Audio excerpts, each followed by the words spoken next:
अस्सलामुअलैकुम बच्चों, उम्मीद है आप ठीक ठाक होगे, मज़े में होगे और जमकर पढ़ाई कर रहे होगे।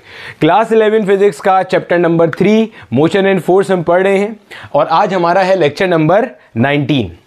इससे बिल्कुल पहले वाले लेक्चर के अंदर हम लोगों ने न्यूटन के लॉज ऑफ मोशन तफसील से देखे थे। एक एक लॉ को बहुत डिटेल में समझा था, उसका पोस्टमार्टम किया था और उसके अच्छे अच्छे सवालात सॉल्व किए थे जो आपके बोर्ड्स में, एमडी कैट में और ई कैट के पेपर के अंदर माजी में आ चुके हैं। आज की क्लास में हमने क्या पढ़ना है? आज की क्लास में हमने मोमेंटम के कॉन्सेप्ट को एक्सप्लोर करना है और देखना है कि इसके अंदर हमारे पास क्या क्या चीज़ें हैं डिस्कस करने के लिए। फिर कुछ बात इम्पल्स पे करेंगे, ठीक है। आपसे मेरी वही रिक्वेस्ट होगी कि आपने बच्चे पूरे लेक्चर को एक गो में देखना है और अपने नोट्स खुद से प्रिपेयर करने हैं। सबसे अच्छे नोट्स वही होते हैं जो आप खुद से प्रिपेयर करते हो, ठीक है। स्टार्ट करें। मेरा नाम बिलाल ज़िया है और ये मेरा और आपका एक छोटा सा प्यारा सा खूबसूरत सा चैनल है जहाँ पे हम फिज़िक्स सीख रहे हैं, फिज़िक्स पढ़ रहे हैं, ठीक है। चलो शुरू करते हैं। अच्छा बेटे, हमें ये बात डेली रूटीन में नज़र आती है और हम देखते हैं कि अगर कोई भी बॉडी चलती हुई आ रही होती है तो उसे रोकने के लिए ताकत लगानी पड़ती है। ऐसे ही है ना भाई, अगर एक गाड़ी चलती हुई आ रही है उसे अगर मैं रोकना चाह रहा हूँ तो मुझे फोर्स अप्लाई करनी पड़ेगी, या जो बंदा गाड़ी चला रहा है अगर वो भी अपनी गाड़ी को रोकना चाह रहा है तो उसे भी ताकत लगानी पड़ेगी, जिसको हम ब्रेकिंग फोर्स कहते हैं। अगर आप गाड़ी में बैठे हो, चाहे ऑटोमेटिक कार हो या मैनुअल कार हो, जो भी हो, ऑटोमेटिक कार होगा तो बस क्लच नहीं होगा, ठीक है, एक्सेलरेटर होगा और ब्रेक होगा। मैनुअल कार है तो ABC, एक्सेलरेटर भी होगा, ब्रेक भी होगा और क्लच भी होगा। तो कट इट शॉर्ट, ब्रेक लाजमी होगा। ब्रेक का काम क्या है? गाड़ी को रोकना। तो पहली बात हमने क्या सीखी, हमें ये बात कॉमन ऑब्जर्वेशन में नज़र आती है कि जब भी कोई बॉडी चलती हुई आती है तो उसे अगर आप रोकना चाह रहे हो तो रोकने के लिए क्या करना पड़ता है? फोर्स लगानी पड़ेगी। क्लियर है? और गाड़ी जितना तेज़ी से मूव करती हुई आ रही है उसको रोकने के लिए फोर्स उतनी ज़्यादा लगानी पड़ेगी। अगर आप कभी कार में बैठे हो तो आपने ये नोट किया होगा, अगर आपकी जो गाड़ी है वो मूव कर रही है मिसाल के तौर पे 50 किलोमीटर पर आवर से, और अगर आप दूसरी बार कार में बैठे और ये मूव कर रही है 150 किलोमीटर पर आवर से, तो जाहिर सी बात है ये जो 50 किलोमीटर वाली गाड़ी है जो 50 किलोमीटर पर आवर की रफ्तार से मूव कर रही थी, इसको रोकना क्या है? आसान है। और ये जो 150 किलोमीटर पर आवर की रफ्तार से मूव कर रही है इसको रोकना आपके पास क्या है? मुश्किल है। ऐसे ही भाई ऑब्वियस सी बात है ना। मैंने क्या बताया? मैंने बोला कि भाई आपके पास एक कार है, उसके अंदर आप बैठे थे और वो मूव कर रही है कितने से? 50 किलोमीटर पर आवर से। आपने ब्रेक अप्लाई किया तो वो कुछ देर चलने के बाद रुक गई। अब यही सेम गाड़ी है, मतलब जो पहले थी ना वही वाली गाड़ी अब भी है, ड्राइवर भी सेम है, बस अब रफ्तार कितनी है? 150 किलोमीटर पर आवर। स्पीड क्या है? ज़्यादा है। अब फिर से आप ब्रेक लगाओगे, जाहिर है ब्रेक जब आप लगाओगे तो अल्टीमेटली इसको अगर आप चाह रहे हो कि वो उतने ही डिस्टेंस में रुक जाए जितने डिस्टेंस में ये रुकी थी, तो आपको ब्रेक कैसी लगानी पड़ेगी? ज़्यादा लगानी पड़ेगी। आपने अक्सर देखा होगा आपके पास अगर बाइक आहिस्ता स्पीड में चल रही हो, मोटरसाइकिल आहिस्ता चल रही हो तो रोकना आसान होता है, अगर तेज चल रही हो तो रोकना क्या होता है? मुश्किल होता है। Same is the concept. आपने अक्सर जगहों पे जो ट्रैफिक पुलिस वालों ने लिख के लगाया हुआ होता है ना कि over speeding thrives but it kills. अगर आप अपनी स्पीड बढ़ाते हो तो उससे मज़ा तो आता है, एक एडवेंचर फील आ रहा होता है, लेकिन वही खुदा ना खास्ता किसी हादसे का सबब बनता है तो फिर आपके बचत के चांसेस नहीं होते। तो खैर तेज़ रफ्तार गाड़ी चलानी भी नहीं चाहिए, ये तो मैं मिसाल दे रहा हूँ, ठीक है, कि जो तेज़ रफ्तार गाड़ी मूव कर रही होगी उसे रोकना हमारे लिए क्या है? मुश्किल है, और जो आहिस्ता चल रही है उसे रोकना क्या है? आसान है। एक बात हो गई। दूसरी बात आप नोट करो अगर आपके पास एक कार है जो कि 30 किलोमीटर पर आवर से चलती हुई आ रही है, इसी तरह आपके पास एक साइकिल है, वो साइकिल भी कितने से चलती हुई आ रही है? 30 किलोमीटर पर आवर से। आपके लिए किसको रोकना आसान है और किसको रोकना मुश्किल है? जो एक साइकिल आ रही है वो भी 30 किलोमीटर पर आवर से चलती हुई आ रही है, जो कार है वो भी 30 किलोमीटर पर आवर से चलती हुई आ रही है। किसके लिए किसको रोकना आसान है? जाहिर है साइकिल को रोकना क्या है? आसान है, क्योंकि साइकिल का हजम, मास, वजन कैसा है? कम है। गाड़ी का मास कैसा है? ज़्यादा है। और अगर आपने न्यूटन के लॉज ऑफ मोशन देखे थे, पढ़े थे, तो हमने उसमें एक चीज़ की बात की थी, दैट वाज इनर्शिया। जाहिर है कार का मास ज़्यादा है तो उसका इनर्शिया भी कैसा होगा, ज़्यादा होगा। जब इनर्शिया ज़्यादा होगा, जब आप ताकत लगाओगे रोकने के लिए, वो रेजिस्टेंस भी उतनी ज़्यादा ऑफर करेगा। तो गाड़ी को रोकना मुश्किल है और साइकिल को रोकना क्या है, आसान है। यानी कि अभी तक आपने ये चीज़ नोट करी कि अगर कोई बॉडी मूव करती हुई आ रही है तो दो चीज़ें हैं जिस पे उसको रोकने वाली ताकत डिपेंड करेगी। क्या बोला मैंने? अगर कोई बॉडी बच्चे मूव करती हुई आ रही है, कोई सामने से बॉडी चलती हुई आ रही है, तो दो फैक्टर्स हैं जो डिसाइड करेंगे कि इसको रोकने के लिए जो फोर्स चाहिए वो ज़्यादा है या कम है। पहला फैक्टर मास, अगर मास ज़्यादा है तो रोकना मुश्किल है, मास कम है तो रोकना आसान है।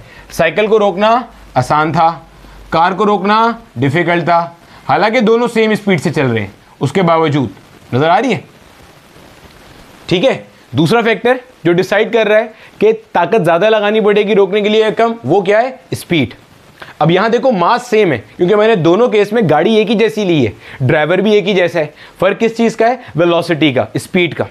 स्पीड ज़्यादा है रोकना मुश्किल है, स्पीड कम है तो रोकना आसान है। इतनी बात ज़हन में रहेगी। क्या बात सीखी अभी तक हमने कुछ डिस्कस नहीं किया, मोमेंटम वगैरह कुछ नहीं पढ़ा अब तक हमने। अभी तक हम सिर्फ अपनी डेली ऑब्जर्वेशन। बच्चे हमेशा याद रखना, अगर आप चाहते हो ना ज़िंदगी में आपके लिए फिजिक्स आसान हो जाए, सबसे आसान तरीका यह है, आप टॉपिक शुरू करो अपने इर्द गिर्द से। अगर आप उसको रिलेट कर सकते हो ना अपनी डेली लाइफ से, आप भूलोगे ही नहीं कभी भी। ठीक है। खैर, हमने क्या बात की, हमने बात की कि डेली ऑब्जर्वेशन में हमें ये दिखता है कि अगर कोई बॉडी मूव करती हुई आ रही है तो उसको रोकने के लिए आपको जो ताकत लगानी पड़ेगी वो डिपेंड करती है कि बॉडी का मास कितना ज़्यादा है और बॉडी चल कितना तेज़ रही है। बॉडी का मास ज़्यादा है तो ताकत ज़्यादा है लगेगी इसको रोकने के लिए, बॉडी चल तेज़ रही है तो ताकत ज़्यादा लगेगी। क्लियर है? चलो इतना हिस्सा कॉपी कर लो, आगे चलते हैं। अब देखो मेरा बेटा, यहां पे हम डिफाइन करते हैं बाज़ाब्ता तौर पे कि मोमेंटम हमारे पास क्या होता है। बस जो अभी हमने पढ़ा है ना, वो सब चीज़ें अपने जहन में रखना ताकि आपको कॉन्सेप्ट का फील आ जाए। देखो मोमेंटम को आप जब भी देखोगे ना, तो मोमेंटम को बुजुर्गान फिजिक्स यूँ डिफाइन करते हैं, the quantity of motion contained in a body. Quantity of motion contained in a body, किसी भी बॉडी के अंदर आगे मूव करते रहने की, आगे बढ़ते रहने की जो सलाहियत है, आगे चलने की जो सलाहियत है, वो क्या कहलाती है, मोमेंटम कहलाती है। क्या मतलब, मिसाल दो। आपके पास एक फुटबॉल सामने रखा हुआ है, आपने इसे लात मार दी, किक मार दी, अब वो फुटबॉल ऐसे रोल होता हुआ जा रहा है। तो इस फुटबॉल में जो सलाहियत है, जितनी सलाहियत है कि वो चलता चला जाएगा, ये बेसिकली क्या है, मोमेंटम है। दो फुटबॉल चल रहे हैं, एक का मोमेंटम ज़्यादा है, एक का मोमेंटम कम है। जिसका मोमेंटम ज़्यादा है वो रोल होता हुआ ज़्यादा आगे जाएगा, जिसका मोमेंटम कम है वो रोल होता हुआ थोड़ा आगे जाएगा। दो रनर्स हैं, जो एथलीट्स होते हैं ना, भागते दौड़ते हैं, दो रनर्स हैं, एक का मोमेंटम ज़्यादा है, एक का मोमेंटम कम है। जिसका मोमेंटम ज़्यादा है वो ज़्यादा आगे चलेगा, ज़्यादा आगे तक चलेगा, जिसका मोमेंटम कम है वो थोड़ा चलेगा। तो मोमेंटम क्या है, quantity of motion contained in a body. किसी भी बॉडी में चलते रहने की, मूव करते रहने की कितनी सलाहियत है, आगे बढ़ते रहने की कितनी सलाहियत है। अब चाहे वो लीनियर मोशन करे, चाहे वो रोटेट करता हुआ आगे जाए, पर हमें क्या यहाँ पे है कॉन्सेप्ट, इसलिए मैंने इसको बोल्ड करके लिखा है, quantity of motion contained in a body. क्या कहलाता है ये, मोमेंटम कहलाता है। क्लियर है? अब मोमेंटम किस किस चीज पर डिपेंड करता है या क्या करने से मोमेंटम ज्यादा होता है। अब थोड़ी देर पहले मैंने आपको एक चीज बताई थी, वहीं से मैं इसे ड्राइव करूंगा। मैंने कहा था कि हमें डेली रूटीन में ये दिखता है, जिस बॉडी का मास ज्यादा है उसे रोकना मुश्किल है, जिसकी वेलोसिटी ज्यादा है उसे रोकना मुश्किल है। अब इसको जरा इससे कनेक्ट करो, जिस बॉडी को रोकना मुश्किल है इसका मतलब उसमें चलने की सलाहियत ज्यादा है। हाँ या ना भाई, सिंपल सी बात है ना। दो बॉडीज है ए और बी, बी को रोकना आसान है, ए को रोकना मुश्किल है। इसका मतलब ए में जो मूवमेंट करने की क्वांटिटी है वो ज़्यादा मौजूद है, ए ज़्यादा मोशन कर सकता है, तभी तो उसको रोकना क्या है, मुश्किल है। तो हमने बात की थी कि दो चीज़ों पे डिपेंड करता है ना, किस किस पे, मास और वेलोसिटी पे। तो बिल्कुल ऐसे ही मैं यहाँ पे भी कहूँगा कि मोमेंटम किस किस पे डिपेंड करता है, मास पे, और किस पे डिपेंड करता है, वेलोसिटी पे। ठीक है, तो हम डिफाइन कैसे करते हैं, हम कहते हैं momentum is the product of mass and velocity. जिस बॉडी का मास ज़्यादा होगा अल्टीमेटली उसे रोकना क्या होगा, मुश्किल होगा, यानी कि उसका मोमेंटम कैसा है, ज़्यादा है, उसमें चलते रहने की सलाहियत उतनी क्या है, ज़्यादा है। बिल्कुल ऐसे ही जिस बॉडी की वेलोसिटी ज़्यादा है उसको रोकना कैसा है, मुश्किल है, तो अल्टीमेटली उसमें चलते रहने की सलाहियत, क्वांटिटी ऑफ मोशन कैसी है, ज़्यादा है। तो momentum depend on two factors, एक मास ऑफ द ऑब्जेक्ट और दूसरा वेलोसिटी ऑफ द ऑब्जेक्ट। दूसरी बात ये ध्यान में रखना कि बच्चे जो मोमेंटम है ना, मोमेंटम प्रॉपर्टी है मूविंग ऑब्जेक्ट की। मोमेंटम प्रॉपर्टी किसकी है, मूविंग ऑब्जेक्ट की। रुकी हुई बॉडी का मोमेंटम जीरो होता है, याद रखना। ये प्रॉपर्टी है किसकी, मूविंग बॉडी की। अगर कोई बॉडी रेस्ट में है, स्टैटिक है, तो उसका मोमेंटम क्या होगा, जीरो हो जाएगा। क्लियर हो गया। अच्छा, हमने पढ़ा था ना कि किसी भी चीज़ को डिफाइन करने के दो तरीके होते हैं। एक होता है बच्चे क्वालिटेटिव डेफिनेशन, एक होता है क्वांटिटेटिव डेफिनेशन। तो अगर क्वालिटेटिव कॉन्सेप्चुअल डेफिनेशन की बात करें तो वो ये लिखी हुई है, किसी भी बॉडी में मोशन करने की, मूव करने की क्या सलाहियत है, वो क्या कहला रहा है, मोमेंटम। क्वांटिटेटिव क्या है, product of mass and velocity. किसी भी बॉडी के मास को उसकी वेलोसिटी से मल्टीप्लाई करेंगे तो क्या मिल जाएगा, मोमेंटम। मोमेंटम को मैंने स्मॉल पी से लिखा है क्योंकि कैपिटल पी से हम प्रेशर को लिखते हैं। ये बिल्कुल वैसे ही है जैसे कैपिटल टी से हम टेम्परेचर को लिखते हैं, स्मॉल टी से हम टाइम को लिखते हैं, जनरली ऐसे ही करते हैं। ठीक है, चलो आगे देखो अब जरा। अच्छा, मोमेंटम के अगर मैं यहाँ पे गौर से देखूँ तो आपको इसके ऊपर एक एरो लगा हुआ नजर आ रहा है। एरो का मतलब ये कैसी क्वांटिटी है, वेक्टर क्वांटिटी है। और जो कोई क्वांटिटी वेक्टर होती है उसके पास दो चीज़ें होती हैं, एक होता है जनाब इसके पास मैग्नीट्यूड और दूसरा होता है जनाब इसके पास डायरेक्शन। और ये वेक्टर के लॉज ऑफ एडिशन को फॉलो करता है, ये बात जहन में रखिएगा। और वेक्टर के लॉज ऑफ एडिशन हम बहुत तफसील से पढ़ चुके हैं वेक्टर के टॉपिक्स के अंदर। ठीक है, इनको ओबे करेगा ये। अब रही बात कि मोमेंटम का डायरेक्शन कहाँ होता है, तो मोमेंटम का डायरेक्शन वही होगा जो डायरेक्शन वेलोसिटी का होगा। ठीक है, तो अपने पास नोट्स बनाते हुए लिख लेना कि momentum of a body is along the direction of its velocity. और वेलोसिटी का डायरेक्शन कहाँ होता है, मोशन के डायरेक्शन के अलोंग। क्या मतलब, बॉडी जिस सिम्त में ट्रेवल कर रही है, जो डायरेक्शन ऑफ मोशन है बॉडी का, वही डायरेक्शन किसका है, वेलोसिटी का। हमने इसी चैप्टर के स्टार्ट में इंडिविजुअल लेक्चर्स किए थे, डिस्टेंस डिस्प्लेसमेंट का पूरा एक लेक्चर, जिसमें बताया था डिस्प्लेसमेंट इनिशियल से फाइनल तक होती है। वेलोसिटी का लेक्चर जिसमें बताया था velocity along the direction of motion होती है।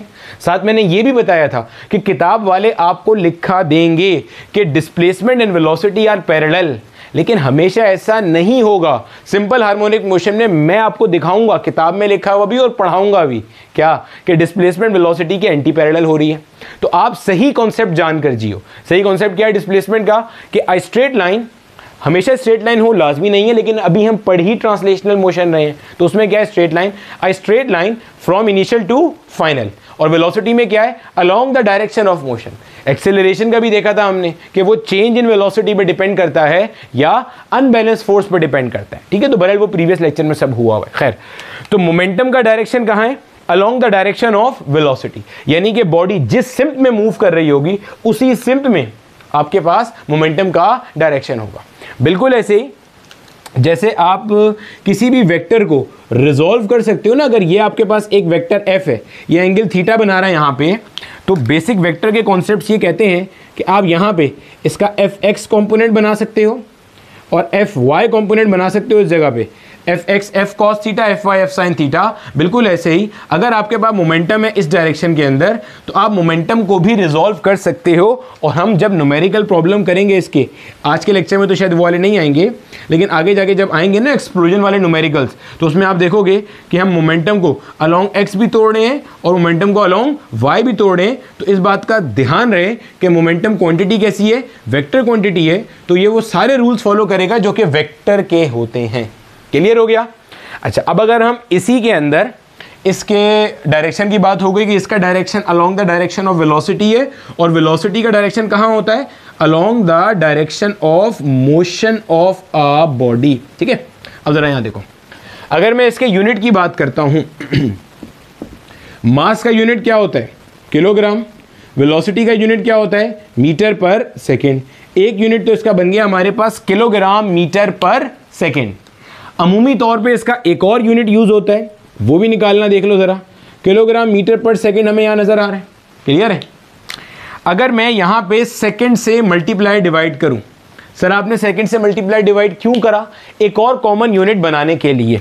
तो अब देखो जिस चीज़ को मैं ये मार्क कर रहा हूँ, आप देखो ज़रा, ये इसको मैं ऐसे लिख सकता हूँ, kilogram metre per second square. ये जो ग्रीन वाला हिस्सा था उसको ऐसे लिख दिया, मल्टीप्लाई बाय सेकेंड। अब कोई खुदा का बंदा एक एस से एक एस कैंसिल ना कर दे, वरना हम फिर यहाँ पे आके खड़े हो जाएंगे। अबे अगर एस से एस ही कैंसिल करना था तो फिर ये मल्टीप्लाई डिवाइड क्यों करा हमने? ठीक है, तो क्लाउन टू क्लाउन कम्युनिकेशन नहीं करना यहाँ पे। तो अब अल्टीमेटली इसको नोट करो, अभी हमने देखा था ना फोर्स का यूनिट होता है kilogram metre per second square, F equals M A. तो बेसिकली ये किसके बराबर है? न्यूटन के बराबर है। और आगे क्या लिखा है? सेकेंड। तो मोमेंटम का एक यूनिट क्या है हमारे पास? Newton second. ये यूनिट है, और जो ज़्यादा कॉमन यूनिट है ये भी SI यूनिट, ये भी SI यूनिट है, ये भी SI यूनिट है, ये ज़्यादा कॉमन है। मतलब आप ज़्यादातर जगहों पे जब न्यूमेरिकल प्रॉब्लम में देखोगे तो अल्टीमेटली आपको जो मोमेंटम लिखा मिलेगा ना, वो किस में लिखा मिलेगा? न्यूटन सेकेंड के अंदर, क्लियर है। इसी तरह अगर मुझे इसकी डायमेंशन निकालनी हो तो डायमेंशन तो हम यूनिट से ही निकालते हैं। निकाल लो भाई, इसकी डायमेंशन क्या आएगी? किलोग्राम का मतलब क्या है? मास, मास मतलब m आ गया, मीटर बोले तो लेंथ, सेकेंड बोले तो टाइम, टाइम नीचे है, ऊपर आएगा तो पावर माइनस हो जाएगी, यानी कि mLT power -1। This is the dimension of momentum. ये जो हम सारी बात कर रहे हैं, ये सारी बात हम कर रहे हैं लीनियर मोमेंटम की। अभी हम कौन सा मोमेंटम पढ़ रहे हैं? Linear momentum. सर लीनियर के अलावा दूसरा कौन सा होता है? Angular momentum. एंगुलर मोमेंटम कब आता है? जब बॉडी घूम रही होती है, रोटेट कर रही होती है। अभी तक रोटेशन का तो कोई चक्कर हमने पढ़ा ही नहीं है, वो हम पढ़ेंगे रोटेशन एंड सर्कुलर मोशन में जाके। अभी तक क्या है? बॉडी स्ट्रेट लाइन में चल रही है। स्ट्रेट लाइन में हो सकता है वो 1 डायमेंशन में चले, स्ट्रेट लाइन में हो सकता है वो 2 डायमेंशन में चले, स्ट्रेट लाइन में हो सकता है वो 3 डायमेंशन में चले। तो वो मोमेंटम कैसा है? Linear momentum. क्लियर हो गया। लेकिन अगर बॉडी रोटेट करना शुरू हो जाएगी ना, सर्कल में घूमेगी, रोटेट करेगी, और तब आपके पास एक और क्वांटिटी आती है, उसको हम कहते हैं एंगुलर मोमेंटम। क्लियर है? इतना हिस्सा कॉपी करो, आगे चलते हैं। अब देखो बेटे, यहीं पे ना एक दो जरा चीज़ें समझ लो जल्दी से। फॉर एग्जाम्पल कंसीडर करो, मिसाल के तौर पे मेरे पास 2 बॉडीज़ हैं, एक बॉडी A है और एक बॉडी मेरे पास B है। ठीक है, बॉडी A का मास मान लो मेरे पास 4 किलोग्राम है, बॉडी B का मास मान लो मेरे पास 12 किलोग्राम है, और दोनों बॉडीज़ मूव कर रही हैं। बॉडी A भी मूव कर रही है और अल्टीमेटली बॉडी B भी क्या कर रही है बच्चे? मूव कर रही है। बॉडी A का मोमेंटम है मिसाल के तौर पे 36 न्यूटन सेकेंड, और बॉडी B का भी क्या मोमेंटम है? 36 न्यूटन सेकेंड। क्या आपको मिसाल क्या दी? मैंने कहा यार मेरे पास कोई 2 बॉडीज़ है, एक बॉडी का नाम A है, एक बॉडी का नाम B है। इंपॉर्टेंट पॉइंट टू नोट क्या है? दोनों बॉडीज़ का मास अलग अलग है। बॉडी का मास क्या है? अलग अलग है, लेकिन मोमेंटम क्या है? सेम है। यानी कि 2 different bodies having same momentum. अब उसके ऊपर देखना क्या हो रहा है, ताकि फिर मैं आपको एक सवाल बताता हूं जो एग्जामिनर ने पूछा था। ठीक है, अब अगर मुझे एक बात ये पता है कि हमारे पास मोमेंटम का फॉर्मूला क्या होता है? P इक्वल्स mv, यही फॉर्मूला होता है। अब अगर मैं यहाँ पे लगाता हूँ ये फॉर्मूला P इक्वल्स mv, तो मैं कह सकता हूँ P1 m1 v1। P1 momentum of body A, m1 mass of body A, v1 speed of body है, जो भी निकालेंगे हम। सही है। इसी तरह से यहाँ अप्लाई करूँगा तो क्या हो जाएगा? P2 will be equal to m2 into v2। P2 momentum of body B जो कि 36 है, mass of body B and speed. अगर मैं यहाँ से स्पीड कैलकुलेट करता हूँ तो v1 will be equal to P1 divided by m1। तो P1 कितना है? 36, और m1 कितना है? m1 है 4। 4 के टेबल में 36 कहाँ आता है? 9 पे आता है, यानी कि स्पीड कितनी आ रही है? 9 मीटर पर सेकेंड। अब यहाँ से भी निकाल लो ज़रा, अगर मुझे v2 निकालना है तो this will B P2 divided by m2। P2 कितना है? 36 डिवाइडेड बाय m2 कितना आ रहा है? 12। तो 12 3 का क्या होता है? 36। आपने क्या चीज़ नोट करी? आपने ये देखा कि आपके पास जो A बॉडी का मास था वो कैसा था? कम था B बॉडी के मुकाबले में। आपने ये चीज़ नोट करी? A बॉडी का मास कम था और B बॉडी का मास कैसा था? ज़्यादा था। अब जरा स्पीड देखो, जो स्पीड निकल के आई है, आप नोट करो, स्पीड बॉडी ए की ज़्यादा आई है और बॉडी बी की स्पीड कैसी आई है, कम आई है। यानी कि मैं ये कह सकता हूँ कि अगर दो बॉडीज़ मूव कर रही हैं, if two bodies A and B are moving, जिनका मोमेंटम कैसा है, कांस्टेंट है, मोमेंटम कैसा है, सेम है, दोनों का मोमेंटम सेम है। सेम से मुराद क्या, ऐसे लिख सकता हूँ, P A will be equal to P B. तो अल्टीमेटली आपके पास जिस बॉडी का मास ज़्यादा होगा उसकी स्पीड क्या होगी, कम होगी। यानी कि हम ये कह सकते हैं मास एंड वेलोसिटी या mass and speed are inversely proportional अगर आपके पास मोमेंटम कैसा है, कांस्टेंट है। हाँ या ना? अगर मोमेंटम कांस्टेंट है तो मास और वेलोसिटी क्या हो जाएंगे, इनवर्सली प्रोपोर्शनल हो जाएंगे। इसी चीज़ को मैं आपको एक और तरह से भी समझा सकता हूँ। देखो कैसे, आपको यहाँ पे नज़र आ रहा था कि दोनों का मोमेंटम कैसा है, सेम है। मोमेंटम के सेम होने को मैं ऐसे लिख सकता हूँ, मोमेंटम ऑफ बॉडी ए बराबर है मोमेंटम ऑफ बॉडी बी की। यानी कि ये बन जाएगा mass of body A multiply by speed of body A will be equal to mass of body B multiply by speed of body B. Clear है? अब मास ऑफ बॉडी ए कितना था, मास ऑफ बॉडी ए है 4 मल्टीप्लाई बाय स्पीड आपको नहीं पता।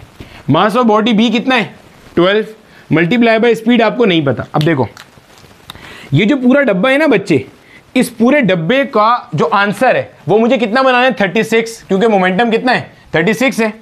तो मैं 4 को किससे मल्टीप्लाई करूंगा वो 36 हो जाए, 9 से करूंगा। सिमिलरली यहां पे भी मुझे 36 बनाना है, तो 12 को किससे मल्टीप्लाई करूं, 3 से। आप नोट कर रहे हो कि जहां पे आपके पास मास ज़्यादा था वहां पे स्पीड कैसे आई, कम आई, ताकि जो प्रोडक्ट है वो इधर से मैच कर जाए। अब यहां पे आपके पास क्या सीन था, इस जगह पे क्या सीन था, इस जगह पे नोट करो कि आपके पास मास कम था तो स्पीड कैसी आ रही थी, ज़्यादा आ रही थी, ताकि आपका प्रोडक्ट दोनों साइड पे क्या हो जाए, मैच हो जाए।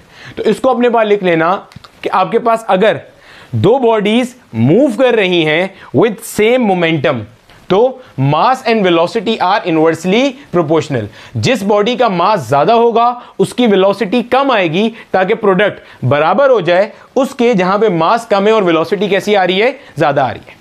ठीक है, इसका एक रिलेशन माजी में पूछा गया था और वो रिलेशन मैं आपको यहां से ड्राइव करा देता हूं कि अगर दो बॉडीज का मोमेंटम एक जैसा है, P1 equals P2, this is M1 V1 will be equal to M2 V2। अगर M2 को मैं इधर ले आऊं और V1 को वहां ले जाऊं तो ये बन जाएगा M1 divided by M2 will be equal to V2 divided by V1।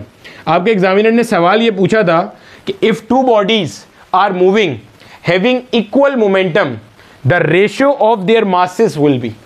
अगर दो बॉडीज मूव कर रही हैं जिनका मोमेंटम एक बराबर है तो उनके मासेस का रेशियो क्या होगा। एक ऑप्शन था V1 अपॉन V2, एक था V1 इंटू V2, एक था V2 अपॉन V1। तो ये चीज ध्यान में रखना कि ये आपस में इन्वर्सली प्रोपोर्शनल है और इन्वर्सली प्रोपोर्शनल होंगे तो ये रिलेशन बनेगा। क्यों, M1 के लिए V1 देखो नीचे आ रहा है, इन्वर्स प्रोपोर्शन में क्या होता है, एक ऊपर होता है एक नीचे होता है। तो M1 जो कि बॉडी 1 का मास है वो ऊपर है और इसके लिए स्पीड कहाँ है, नीचे। M2 जो कि बॉडी 2 का मास है वो नीचे और इसके लिए स्पीड कहाँ आ रही है, ऊपर आ रही है। क्लियर हो गया बच्चे?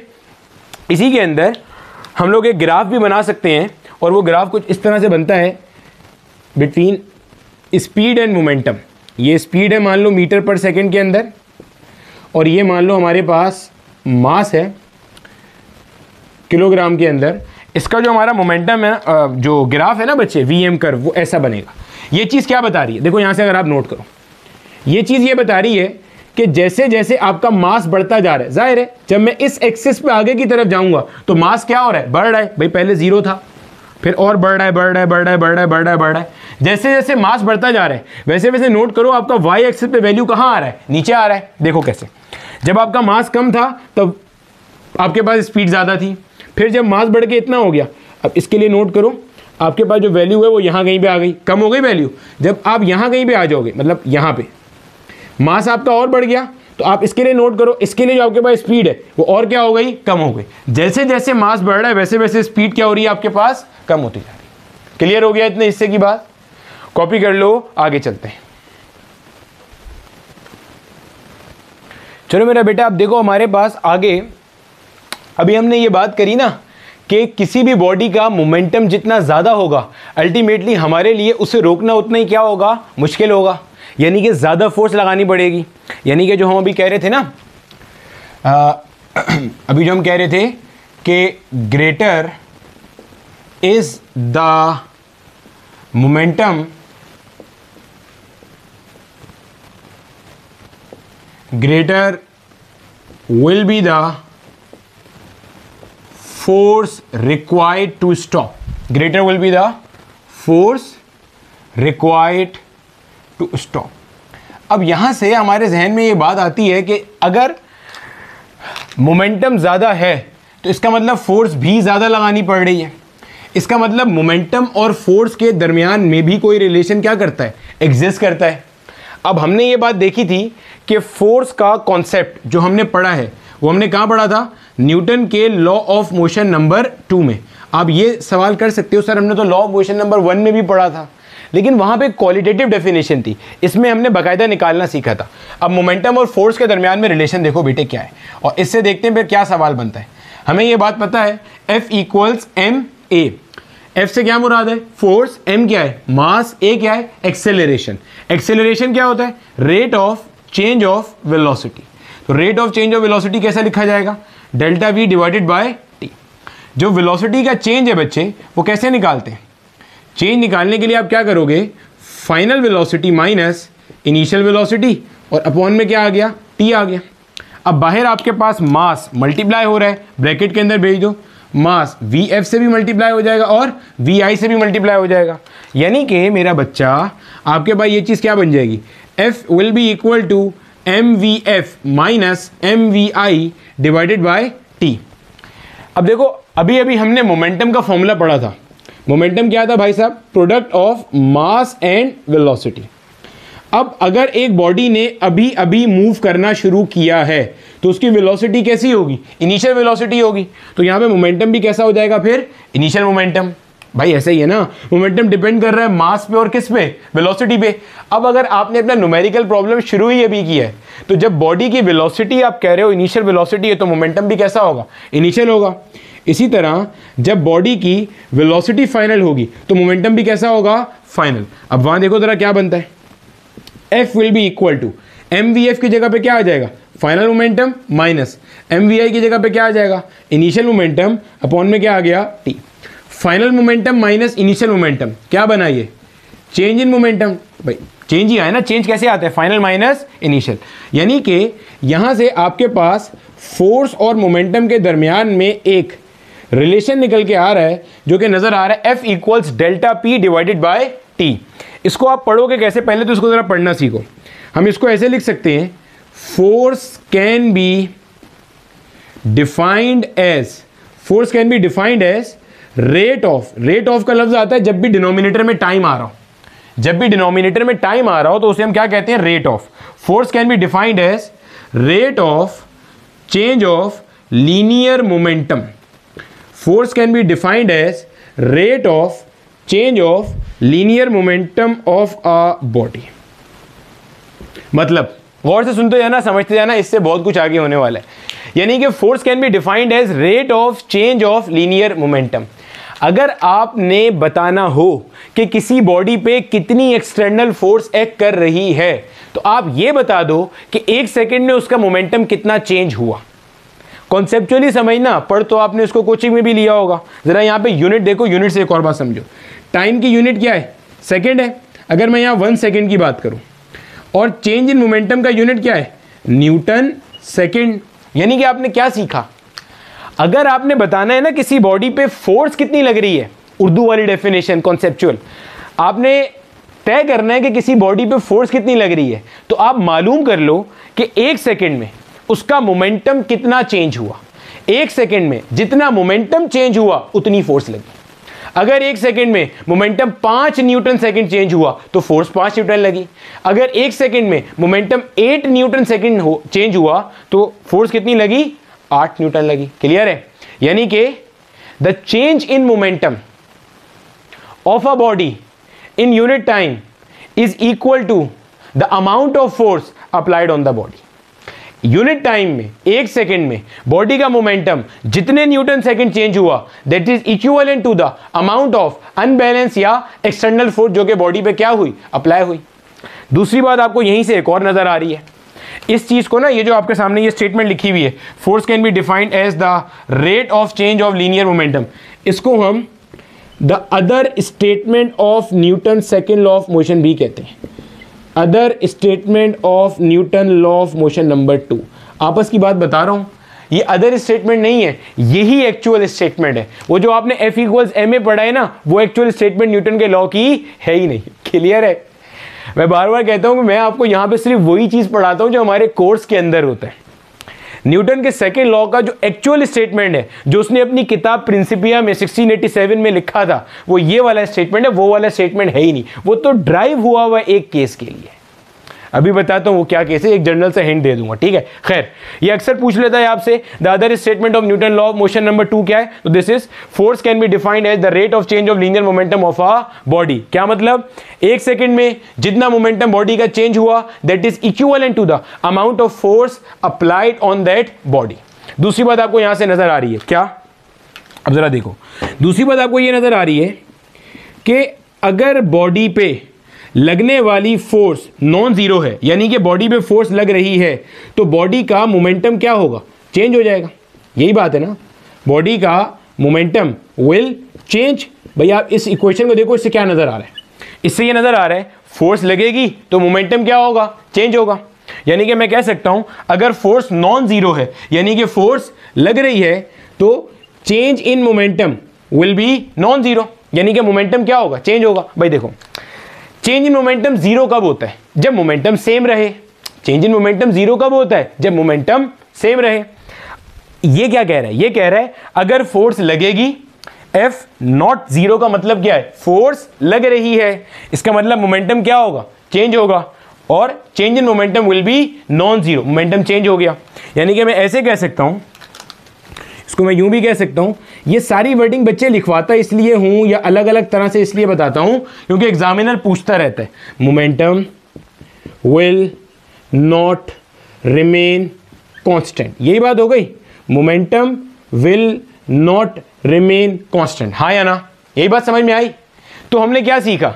हमने ये सीखा मोमेंटम चेंज करने के लिए, मोमेंटम चेंज करने के लिए फोर्स का लगना जरूरी है। फोर्स लगेगी तो मोमेंटम चेंज होगा, फोर्स नहीं लगेगी तो मोमेंटम चेंज नहीं होगा। यही चीज अभी हमने आगे law of conservation of momentum में भी पढ़नी है। देखो इससे क्या पता चल रहा है, F equals delta P upon T। क्या मतलब? मतलब आप फोर्स अप्लाई करोगे तो बॉडी का मोमेंटम क्या होगा? चेंज होगा। अगर आपकी लगाई जाने वाली फोर्स जीरो है, और ये किस फोर्स की बात हो रही है? एक्सटर्नल फोर्स या अनबैलेंस फोर्स। अगर आपकी लगाई जाने वाली सारी फोर्सेस बैलेंस है या अनबैलेंस फोर्स जीरो है, मतलब एक बॉडी है, उसके ऊपर से 10 लग रही है, नीचे से 10 लग रही है, इधर से 5 लग रही है, उधर 5 लग रही है, कहने को इस पे 4 फोर्सेस लग रही हैं, लेकिन अनबैलेंस फोर्स कितनी है? जीरो। क्यों? ऊपर की 10 नीचे की 10 कट गई, इधर की 5 उधर की 5 कट गई। तो यही बात हो रही है, अगर अनबैलेंस फोर्स जीरो है, यानी कि सारी फोर्सेस बैलेंस है, अगर अनबैलेंस फोर्स जीरो है तो चेंज इन मोमेंटम भी क्या होगा? जीरो होगा। चेंज इन मोमेंटम के जीरो होने से क्या मुराद है? यानी कि momentum of a body will remain conserve and constant. ये इतना आसान है law of conservation of momentum. I repeat again, एक बार फिर से गौर से तसल्ली से, क्योंकि इसी के अंदर हमने सारे न्यूमेरिकल्स करने। फोर्स लगेगी तो बॉडी का मोमेंटम क्या होगा? चेंज होगा। फोर्स नहीं लगेगी तो मोमेंटम चेंज नहीं होगा, मोमेंटम कैसा रहेगा? कंजर्व रहेगा। अब जो आपने ये बात पढ़ी है और जो न्यूटन का सेकंड लॉ था, दोनों एक ही बात कर रहे हैं।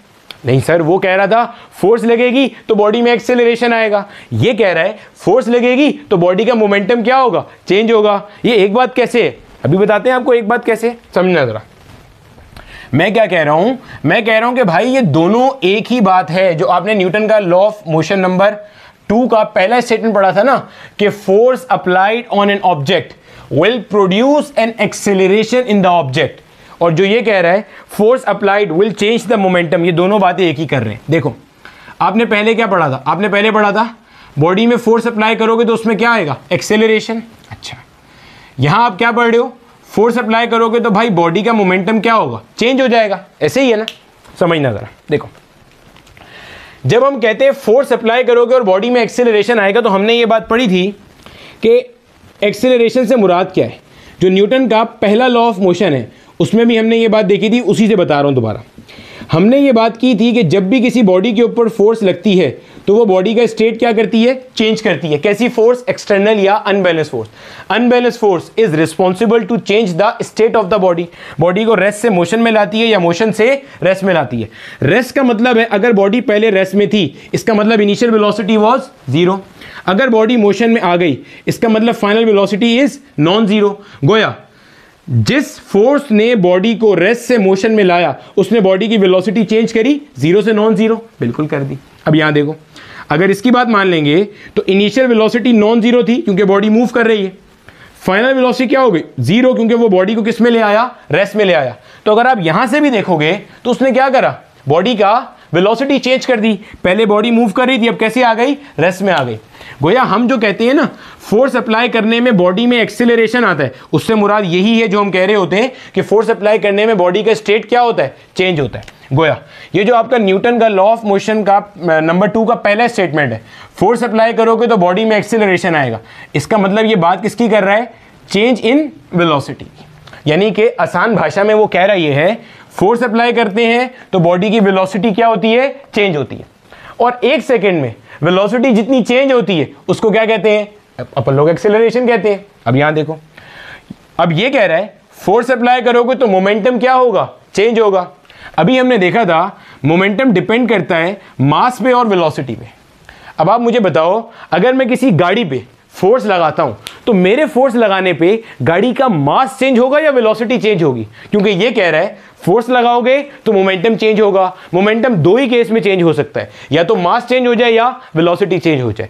आप बताओ, अगर मैं गाड़ी पे ताकत लगाता हूं तो मेरे ताकत लगाने से जो मोमेंटम चेंज हो रहा है वो due to the change in mass है या due to the change in velocity है। Obviously due to the change in velocity है। ताकत लगा के आप किसी बॉडी का मास चेंज नहीं कर सकते, वरना तो बहुत आसान होता। मतलब अगर मैं जिम जाता हूं या अगर मैं रनिंग पे जाता हूं, जरूरत ही नहीं है मैं किसी को बोलूंगा मुझे मेरे ऊपर ताकत लगाओ, मेरा मास कम कर दो। या कोई अगर पतला बंदा है, वो कोई सप्लीमेंट्स लेता है या कोई चीज खाता है अपना वजन बढ़ाने के लिए, तो वो बोले भाई मेरे ऊपर मास लगाओ, मेरा वजन बढ़ा दो। लेकिन ऐसा नहीं होता।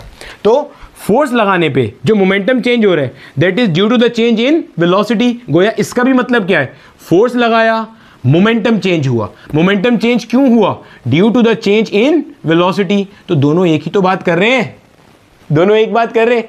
फोर्स अप्लाई किया, बॉडी में एक्सेलरेशन आया, विच मींस यूनिट टाइम में वेलोसिटी चेंज हुई।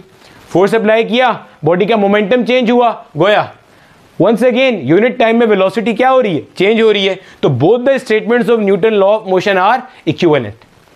अब जो मैंने कहा था ना कि एक्चुअल यही वाली है, तो अब देखो, आप जब देखोगे ना बच्चे, देखो इधर, जो एक्चुअल आपका न्यूटन का लॉ है ना वो यही वाला है, dp divided by dt। Divided तो नहीं है ये, derivative of momentum with respect to time, ये जिसको मैंने यहाँ पे delta p upon delta t लिखा था ना यहाँ कहीं, वो ये चीज थी। अब अगर मैं इसको ओपन करता हूं ना, मोमेंटम का फॉर्मूला मेरे पास क्या है, product of mass and velocity, यही है। अब देखो, जब मैं यहां पे मेरे पास 2 वेरिएबल्स हैं। अब आप बोलोगे सर मास वेरिएबल थोड़ी है, मास तो कांस्टेंट है। अब जरा समझना, जब आप माइक्रोस्कोपिक लेवल पे काम करते हो ना, जहां पे आइंस्टाइन की थ्योरी ऑफ रिलेटिविटी काम करती है, वहां पे मास कांस्टेंट नहीं होता, मास वेरिएबल है। तो यहां प्रोडक्ट रूल लगेगा, प्रोडक्ट रूल लगेगा तो मास बाहर आएगा और ये बन जाएगा derivative of velocity with respect to time, sign plus का। अब वेलोसिटी बाहर आई और ये बन गया derivative of mass with respect to time.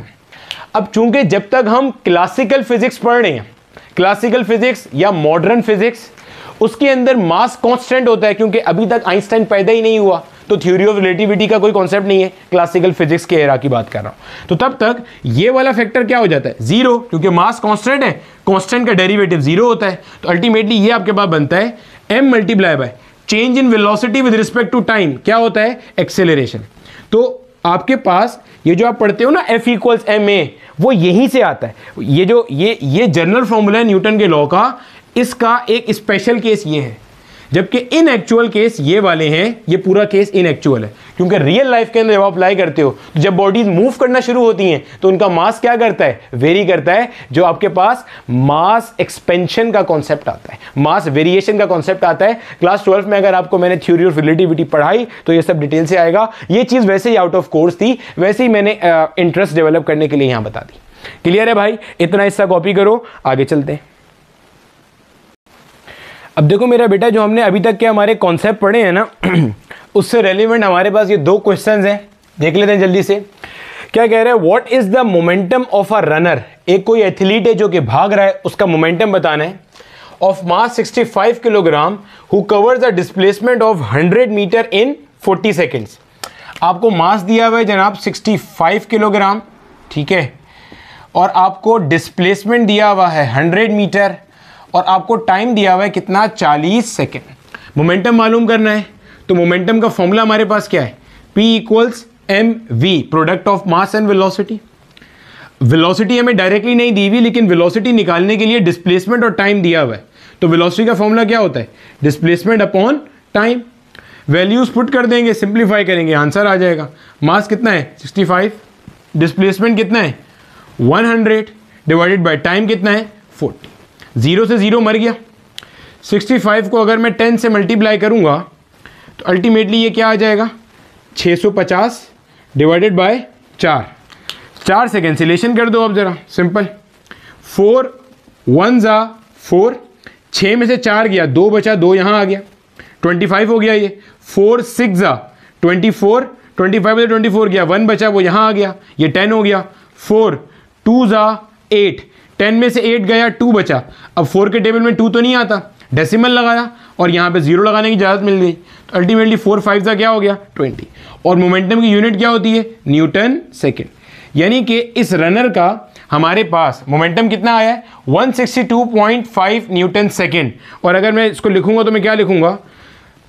Answer is 162.5 Newton second along the direction of motion. जो मोशन का डायरेक्शन है ना भाई साहब, उसके अलोंग है। वही बात अभी पढ़ी थी, along the direction of velocity, along the direction of the motion of the runner. जो भी डायरेक्शन है ना मोशन का रनर के, मतलब जिस डायरेक्शन में वो भाग रहा है उसी डायरेक्शन में होगा। अब देखो भाई अगला सवाल क्या कह रहा है। ये सवाल पास पेपर में भी आया हुआ है, सिंध बोर्ड वालों के पास पेपर में भी आया है और एमडी कैट के अंदर भी आया है, ठीक है। कहता है मशीन गन फायर्स 10 बुलेट्स पर सेकेंड इनटू अ टारगेट। एक कोई मशीन गन है जो कि 10 बुलेट फायर कर रहा है हर सेकंड में किसी टारगेट में। ईच बुलेट वेज 20 ग्राम। अच्छा, हर बुलेट का वजन कितना है? 20 ग्राम है। तो अगर मुझे टोटल मास कैलकुलेट करना हो 10 बुलेट्स का टोटल मास, तो टोटल मास क्या होगा भाई? 10 बुलेट्स है, हर बुलेट का मास कितना है? 20 ग्राम। ग्राम से किलोग्राम में कैसे जाते हैं? Divided by 1000। सर आप किलोग्राम में क्यों जा रहे हैं? क्योंकि वो एसआई यूनिट है बच्चे, इसलिए सिंपल। 2 0 से ये 2 0 चले गए, क्लियर हो गया। 2/10 क्या आंसर आएगा? 0.2 किलोग्राम। 0.2 किलोग्राम एक बुलेट का मास नहीं है, ये 10 बुलेट्स का मास है जो कि एक सेकंड में ये मशीन गन फायर कर रही है। आगे कहता है and had a speed of 1500 metre per second. जो बुलेट्स निकल के जा रही है ना, उनकी स्पीड क्या है? 1500 metre per second. Find the force necessary to hold the gun. कितनी ताकत चाहिए उनको होल्ड करने के लिए? तो हमने अभी अभी देखा था, हमारे पास फोर्स का फॉर्मूला क्या है? Delta P divided by T, change in momentum per unit time. अच्छा, इसका फॉर्मूला क्या है भाई? M V F minus M V I divided by T. अब देखो आपको जो जो चीज गिवन है, मास आपको गिवन है। सर आपने मास एक बुलेट का क्यों नहीं रखा? बेटे इसलिए, अब जरा समझना यहाँ पे ना, कॉन्सेप्ट समझना, ताकि आपका एग्जामिनर जब कोई चीज चेंज करे आपको तब भी समझ में आ जाए। देखो आपने अगर कभी कोई गन फायर होती भी देखी है तो उससे एक बुलेट निकलेगी तो झटका कम लगेगा, 2 बुलेट निकलेंगी तो रिकॉइल ज्यादा आएगा, 3 लगेंगी तो और ज्यादा आएगा, 3 निकलेंगी बुलेट्स। तो जब 10 बुलेट एक साथ निकलेंगी तो 10 बुलेट के बराबर इंपैक्ट आएगा। तो फोर्स भी तो उसी के लिहाज से कैलकुलेट करनी होगी ना मेरे लाल। अगर आप एक बुलेट के लिहाज से कैलकुलेट करोगे और एक्चुअल में 10 बुलेट्स निकल रही हैं तो फोर्स तो आपकी 10 टाइम कम आ रही है वहां पे, इसलिए। ठीक है, फाइनल वेलोसिटी देखो, आपके पास जो गन है, गन से जब बुलेट निकल रही है तो उसकी वेलोसिटी कितनी दी हुई है? 1500 metre per second. Initial velocity नहीं दी हुई। जाहिर सी बात है बेटे, जब टारगेट की तरफ स्पीड से बुलेट जा रही है वो कितनी है? 1500। तो फायर करने से पहले, अभी तो इसने फायर कर दी ना, फायर करने से पहले इनिशियली वो जो आपकी बुलेट है वो तो उसके अंदर लोड हुई हुई होगी, लेकिन मूव तो नहीं कर रही होगी ना। मतलब बुलेट जो मशीन गन के अंदर है वो अंदर कोई डिस्को डांस तो नहीं कर रही होगी, वो तो रुकी हुई होगी अपनी जगह पे। तो रुकी हुई, तो इनिशियल वेलोसिटी क्या हो जाएगी, 0 हो जाएगी। टाइम आपको गिवन है, ये देखो क्या लिखा हुआ है इसने, 10 बुलेट कितनी देर में फायर कर रहा है, पर सेकेंड। कितनी देर में फायर कर रहा है, पर सेकेंड। पर सेकेंड का मतलब क्या है, 1। अब जो वैल्यूज पुट कर लो, मास कितना दिया हुआ है 0.2, फाइनल वेलोसिटी कितनी दी है 1500, जिससे ये बुलेट गन से निकल रही है, माइनस मास कितना है फिर से 0.2, इनिशियल वेलोसिटी कितनी है 0, डिवाइडेड बाय टाइम कितना है 1। सर आपने इनिशियल वेलोसिटी फायर से पहले और फाइनल वेलोसिटी फायर के बाद क्यों ली, ये चीज मुझे पता चली मेरा बेटा। यहां से देखो क्या लिखा हुआ है, find the force necessary to hold the gun in position. देखो मसला आता कब है, मसला आता है जब फायर होता है। फायर हमारा इवेंट है, गौर से समझना बात को। जब फायर होगा ना मसला तब आएगा, क्यों, जब फायर होगा तो गन झटका लेगी पीछे की तरफ, तो आपको वो ताकत निकालनी है जिसके ऊपर बंदा वो गन को, बंदूक को अच्छे से स्टेबल हालत में पकड़ सकता है। क्लियर है। तो हमने कहा force can be defined as the rate of change of linear momentum. तो 1 सेकेंड में बंदूक का मोमेंटम जितना चेंज होगा उतनी फोर्स चाहिए होगी। 1 सेकेंड में मशीन गन का मोमेंटम जितना चेंज होगा उसको स्टेबल रखने के लिए उसी के करस्पॉन्डिंग फोर्स चाहिए होगी। अब समझ में आया सवाल क्या चल रहा है, क्योंकि जब बुलेट निकलेगी तो मोमेंटम शिफ्ट होगा। क्यों, क्योंकि आपके पास झटका आएगा, कंजर्वेशन ऑफ मोमेंटम की वजह से बुलेट आगे जाएगी तो गन रिकॉइल कहां लेगा, पीछे की तरफ, तो गोया मोमेंटम शिफ्ट हो रहा है। तो पर सेकंड मोमेंटम जितना चेंज होगा उसको स्टेबल करने के लिए क्या अप्लाई करनी पड़ेगी, फोर्स। तो ये हम काम कर रहे हैं यहां पे, ठीक है। तो इसलिए फायर से पहले वाली इनिशियल हो गई, फायर के बाद वाली फाइनल हो गई। ये वाला पूरा फैक्टर तो खत्म हो गया, 0 हो गया। आगे सिंप्लीफाई कर लो, इस 0.2 को मैं लिख सकता हूं 2 डिवाइडेड बाय 10 मल्टीप्लाई बाय क्या आ गया 1500, एक 0 से एक 0 मर गया। 150 को 2 से मल्टीप्लाई करेंगे तो क्या आता है 300 न्यूटन, यानी कि 300 Newton is the force required to hold the gun in position. Position पे रखने के लिए इतनी चाहिए। अगर आपकी फोर्स इससे कम होगी तो गन थोड़ा सा जर्क करेगी, हिलेगी जुलेगी। क्लियर हो गया इतना हिस्सा। कभी कभार आपका एग्जामिनर ये फोर्स दे देता है और आपको बोलता है क्या मालूम करो, आपको बोलता है कि नंबर ऑफ बुलेट्स मालूम करो कि 1 सेकेंड में कितनी बुलेट्स फायर हो रही हैं। तो आप यही सारा काम करोगे, मास यहां पे आप जो मास निकालोगे ना, आपको वो 1 बुलेट का मास दे देता है। मतलब मिसाल के तौर पे मैं आपको यही पूरा सवाल करके दिखा देता हूं। थोड़ी देर के लिए अज्यूम कर लो कि आपको फोर्स दी हुई थी और आपको नंबर ऑफ बुलेट्स निकालनी थी, ठीक है। आपको फोर्स गिवन है और आपको क्या निकालना है, नंबर ऑफ बुलेट्स। आपको उसने ये नहीं बताया हुआ, आपको उसने फोर्स बता दी कि इसको होल्ड करने के लिए फोर्स कितनी चाहिए 300 न्यूटन। पास पेपर में 1-2 बार मैंने ये क्वेश्चन भी देखा है, तो वो भी कर लो, ठीक है। अब आपने क्या करा, आपको पता है भाई फॉर्मूला वही है, पूरा कॉन्सेप्ट आपके जहन में है, F equal delta P upon T. Clear है। तो आप इसको ओपन कर दोगे, F will be equal to delta P क्या हो जाएगा M into V F minus V I divided by T. मैंने M को कॉमन ले लिया यहां पे। क्लियर है। F आपको गिवन है बच्चे, F यहां पे कितना आ रहा है 300, सेट है। विल बी इक्वल टू, ये जो मास है इस मास की जगह पे मैं लिख सकता हूं n multiply by mass of 1 bullet. देखो अगर आपको याद होगा मैंने अभी थोड़ी देर पहले ये m की वैल्यू कैसे निकाली थी। मेरे पास जो 1 बुलेट का मास था 20 ग्राम, उसको मैंने नंबर ऑफ बुलेट से मल्टीप्लाई कर दिया था, तो ये मुझे किसकी वैल्यू मिल गई, m की वैल्यू।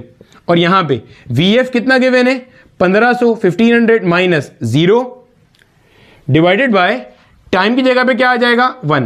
बच्चे फिर समझ लो, ये जो मैंने ये ब्रैकेट बनाया ना, ये ब्रैकेट किसकी जगह पे आया है, ये ब्रैकेट आया है मेरा बेटा इस स्मॉल m की जगह पे। अपने सॉल्यूशन में देखो ये स्मॉल m मैंने पिछले सवाल में कैसे निकाला था, number of bullets multiply by mass of 1 bullet. अभी आपको 1 बुलेट का मास तो गिवन है, लेकिन टोटल बुलेट्स आपसे पूछ रहे हैं, तो मैं बता रहा हूं वो कैसे करेंगे, ठीक है। अब देखो क्या करना है, ये हो जाएगा आपके पास 300 will be equal to n multiply by mass of 1 bullet कितना है 20 ग्राम, और ग्राम हमारा ऐसा यूनिट नहीं है, किलोग्राम में कन्वर्ट करेंगे तो डिवाइडेड बाय 1000 मल्टीप्लाई बाय ये कितना आ गया 1500। जो कुछ कैंसिल हो रहा है कैंसिल कर दो भाई, ये 3 0 से 1 2 और ये 3 0 क्या हो गए कैंसिल हो गए, सिंप्लीफाई हो गया। 15 2 कितना हो गया 30 हो गया, तो 300 will be equal to n multiply by 30, यानी कि n will be equal to बच्चे 300 डिवाइडेड बाय 30। 0 से 0 चला गया, 3 1 और 3 10 गोया 1 सेकंड में कितनी बुलेट्स फायर हो रही हैं? 10 बुलेट्स फायर हो रही हैं। ये तरीका होगा अगर आपको फोर्स दे दीजिए और क्या निकालना हो? बुलेट्स निकालना हो। पास पेपर में एक दफा या 2 दफा ये क्वेश्चन भी आया हुआ है। ऑब्वियसली वो वैल्यूज यहां पे क्या करेगा? चेंज कर देगा। कॉपी करो, आगे चलते हैं। अच्छा बेटा, अब देखो हमारे पास जो आगे कॉन्सेप्ट है that is the concept of impulse. अब इंपल्स होता क्या है जरा समझना यहां पे। देखो एक तो इंपल्स की जो है ना वो किताबी डेफिनेशन है, वो तो मैं आपको बता ही दूंगा, जरा इसका कॉन्सेप्ट हासिल करो। देखो कई दफा डेली रूटीन के अंदर हम देखते हैं कि किसी ऑब्जेक्ट पे एक फोर्स लगती है जो कि बहुत थोड़े टाइम के लिए लगती है, लेकिन वो उसका मोमेंटम क्या करती है? चेंज कर देती है। यानी कि एक छोटे से टाइम के लिए लगने वाली फोर्स जो कि बॉडी का मोमेंटम टोटल क्या कर देती है? चेंज कर जाती है। ऐसी फोर्स को हम कहते हैं इंपल्स। मसलन आपने क्रिकेट मैच देखा होगा, उसमें बॉलर ने बॉल कराई, शाहिद अफरीदी के पास बॉल आई, शाहिद अफरीदी ने बैट घुमा के एक 6 दिया मिला के। अब जो बॉल है ना, गौर से देखो, बॉल आ रहा है, बॉल बॉडी है, बॉल ऑब्जेक्ट है। उस प्लेयर का, क्रिकेटर का बैट बॉल के साथ टच हुआ, उसने फोर्स अप्लाई करी। अब आप जरा इमेजिन करो, बैट और बॉल का कांटेक्ट कितनी देर तक रहा? बहुत थोड़े टाइम के लिए। यानी कि बैट्समैन ने बैट के जरिए बॉल पे जो फोर्स अप्लाई करी वो बहुत थोड़े टाइम के लिए करी, लेकिन उसने मोमेंटम चेंज कर दिया। कैसे? मोमेंटम क्या है? Product of mass and velocity. पहले वेलोसिटी का डायरेक्शन ये था, अब वो रहा। पहले स्पीड कम थी, अब ज्यादा हो गई। नजर आ रहा है? डायरेक्शन भी चेंज, मैग्नीट्यूड भी चेंज। और ये एक ऐसी फोर्स ने किया जो कि बहुत थोड़े लम्हे के लिए एक्ट कर रही थी। बिल्कुल ऐसे ही अगर आप टेनिस देखो, टेनिस के अंदर रैकेट ने बॉल के साथ, मतलब बॉल आया, रैकेट ने उस पर फोर्स लगाई, बॉल वापस गया, तो मोमेंटम क्या हुआ? चेंज हुआ बाय अ फोर्स जो कि बहुत थोड़े टाइम के लिए एक्ट कर रही है। अभी और भी एग्जांपल्स पे आता हूं। अब इसके अंदर ऐसी फोर्स क्या कहलाती है? इंपल्स। यानी कि इंपल्स को बच्चे आप कैसे डिफाइन करोगे कि भाई impulse is a short interval force. पहली बात तो ये ध्यान में रखना, ये कैसी फोर्स है? It is a short interval force, बहुत थोड़े टाइम के लिए एक्ट करती है, but it has the ability to change the momentum of a body. ये बॉडी का मोमेंटम क्या कर सकता है? चेंज कर सकता है। शॉर्ट इंटरवल फोर्स, इसे इंपल्सिव फोर्स भी कहते हैं। ठीक है, ऐसे समझ लो। एक और आसान सी, आप में से जो लोग आगे इलेक्ट्रिकल या इलेक्ट्रॉनिक्स इंजीनियरिंग करेंगे वहां पे भी इंपल्स का कॉन्सेप्ट आता है। उसमें क्या होता है? जो लाइटनिंग होती है ना, आसमान से बिजली गिरती है, that is a kind of impulse, a short duration force, a short interval force. ठीक है, that has a tendency to change the momentum. Impulse का फॉर्मूला हम कैसे डिफाइन करते हैं भाई? Impulse F multiply by delta T, और impulse को हम रिप्रेजेंट करते हैं J से। ठीक है, और इंपल्स कैसी क्वांटिटी होती है बच्चे? वेक्टर क्वांटिटी होती है। जहन में रखना, इंपल्स है क्या? एक फोर्स है जो कि शॉर्ट इंटरवल की है, जिसका मैग्नीट्यूड कैसा है? बहुत ज्यादा है। अच्छा, मैग्नीट्यूड ज्यादा क्यों होता है वो अभी सब समझ में आ जाएगा, टेंशन नहीं लेना। ठीक है, देखो ये इसका फॉर्मूला है हमारे पास, J will be equal to J basically आपकी इंपल्सिव फोर्स है, और F multiply by delta T। इसकी यूनिट चेक करो, F की यूनिट क्या है? न्यूटन, डेल्टा T की यूनिट क्या है? सेकेंड। ठीक है, अच्छा अब अगर ये फोर्स है तो आपने इसकी यूनिट न्यूटन क्यों नहीं ली? न्यूटन सेकंड क्यों लिए? इसका भी आंसर करूंगा मैं। फिजिक्स में कोई चीज रट्टा नहीं है, बस समझने की देर होती है। अभी बताते हैं, हौसला। फिलहाल हमें क्या पता है कि भाई इंपल्स एक शॉर्ट ड्यूरेशन पर एक्ट करने वाली फोर्स है जिसका मैग्नीट्यूड ज्यादा है, एक्ट बहुत थोड़े से टाइम के लिए करती है। मिसाल, जो बैट्समैन बॉल को हिट कर रहा है या टेनिस प्लेयर टेनिस बॉल को सर्व कर रहा है। क्लियर है? अच्छा भाई साहब, ये हमें समझ में आ गई कि ये कैसी क्वांटिटी है? वेक्टर क्वांटिटी है, और इसकी यूनिट क्या है? Newton second. अभी तक हमें ये नहीं पता कि न्यूटन क्यों नहीं लिया, साथ में सेकंड जबरदस्ती का क्यों चिपका दिया आगे। अच्छा, आगे चलते हैं जरा। यही सेम टू सेम यूनिट आपके पास किसका था? मोमेंटम का था, याद रखिएगा। मोमेंटम से याद आया, अगर मैं इसी को देखूं गौर से, देखो जरा, जो मेरे पास यहाँ पे इम्पल्स का फॉर्मूला लिखा हुआ है, that is J equals F multiply by delta T. अभी हमने ताज़ा पढ़ा था, force can be defined as rate of change of linear momentum, ठीक है ना सर। लेकिन जब आपने फॉर्मूला पढ़ाया था तब तो आपने यहाँ पे टी लिखा था, आप डेल्टा टी किस खुशी में ले आए, यहाँ पे डेल्टा टी होता है बहुत थोड़ा टाइम। तो भैया थोड़े टाइम की बात कर रहे हैं तो फोर्स भी तो थोड़ा टाइम पे लग रही है, तो डेल्टा टी आ गया। डेल्टा टी से डेल्टा टी क्या हो गया, कैंसिल हो गया। यानी कि हम क्या कह सकते हैं, हम कह सकते हैं impulse is basically equal to the change in momentum of a body, हाँ या ना। तो वही बात जो मैं अभी कह रहा था, इसे हम इंपल्स मोमेंटम थ्योरम भी कहते हैं। क्या कहते हैं, impulse momentum theorem. Impulse momentum theorem basically क्या कहलाता है कि impulse always changes the momentum of a body. Impulse body का मोमेंटम क्या करता है, चेंज करता है। यानी कि एक शॉर्ट ड्यूरेशन पे लगने वाली force that is able to change the momentum of a body, वो क्या कहला रही है, इंपल्स। अब ये अभी भी समझ में नहीं आ रहा, अभी समझते हैं जरा। देखो देखो भैया, आपको एक बात पता है कि चेंज इन मोमेंटम बराबर होता है फोर्स मल्टीप्लाई बाय टाइम के, हाँ या ना। भाई यहीं से देख लो ना, ये देखो चाचा, ये देखो F किसके बराबर है, डेल्टा पी अपॉन टी के बराबर है। ये फॉर्मूला पढ़ा है, F बराबर किसके, delta P divided by T के। तो अगर मुझे डेल्टा पी की वैल्यू निकालनी है, delta P will be equal to F multiply by T, यानी कि चेंज इन मोमेंटम बराबर किसके, फोर्स मल्टीप्लाई बाय टाइम के। अब जरा देखो, अगर आपके पास दो केस में चेंज इन मोमेंटम आया, एक केस 1 है एक केस 2 है। एक केस के अंदर आपके पास फोर्स की वैल्यू बहुत ज्यादा है और एक केस में आपके पास फोर्स की वैल्यू बहुत कम है। गौर से सुनना, एक केस में फोर्स की वैल्यू बहुत ज्यादा है, एक केस में फोर्स की वैल्यू बहुत कम है। जब फोर्स की वैल्यू बहुत ज्यादा है तो टाइम ऑफ कांटेक्ट बहुत क्या होगा, कम होगा, हाँ या ना। वही बात जो अभी पीछे पड़ी थी कि अगर मोमेंटम सेम है तो मास और वेलोसिटी का प्रोडक्ट सेम करने के लिए मास अगर ज्यादा है तो वेलोसिटी कम होगी और मास कम है तो वेलोसिटी कैसी होगी, ज्यादा होगी। तो वही बात है, अगर आपके पास चेंज इन मोमेंटम आ रहा है दो बॉडीज में एक जैसा, same change in momentum observe हो रहा है दो बॉडीज के अंदर, एक में फोर्स ज्यादा लग रही है एक में फोर्स कम लग रही है, तो जब फोर्स ज्यादा लग रही है टाइम ऑफ कांटेक्ट कम होगा, जब फोर्स कम लग रही है उसके लिए टाइम ड्यूरेशन कैसा होगा, ज्यादा होगा। अब चूंकि इन दोनों के अंदर, इन दोनों में आप नोट करो, आप गौर से देखना, ये बता रहा हूं कि न्यूटन सेकंड क्यों आता है, इसलिए क्योंकि आप नोट करो फोर्स और टाइम के प्रोडक्ट में एक बहुत बड़ी वैल्यू है और एक बहुत छोटी वैल्यू है, फिर यहां एक बहुत छोटी वैल्यू और एक बहुत बड़ी वैल्यू है। तो आप कभी भी किसी एक की मदद से एक्यूरेटली नहीं बता सकते कि इंपल्स ने मोमेंटम कितना चेंज किया।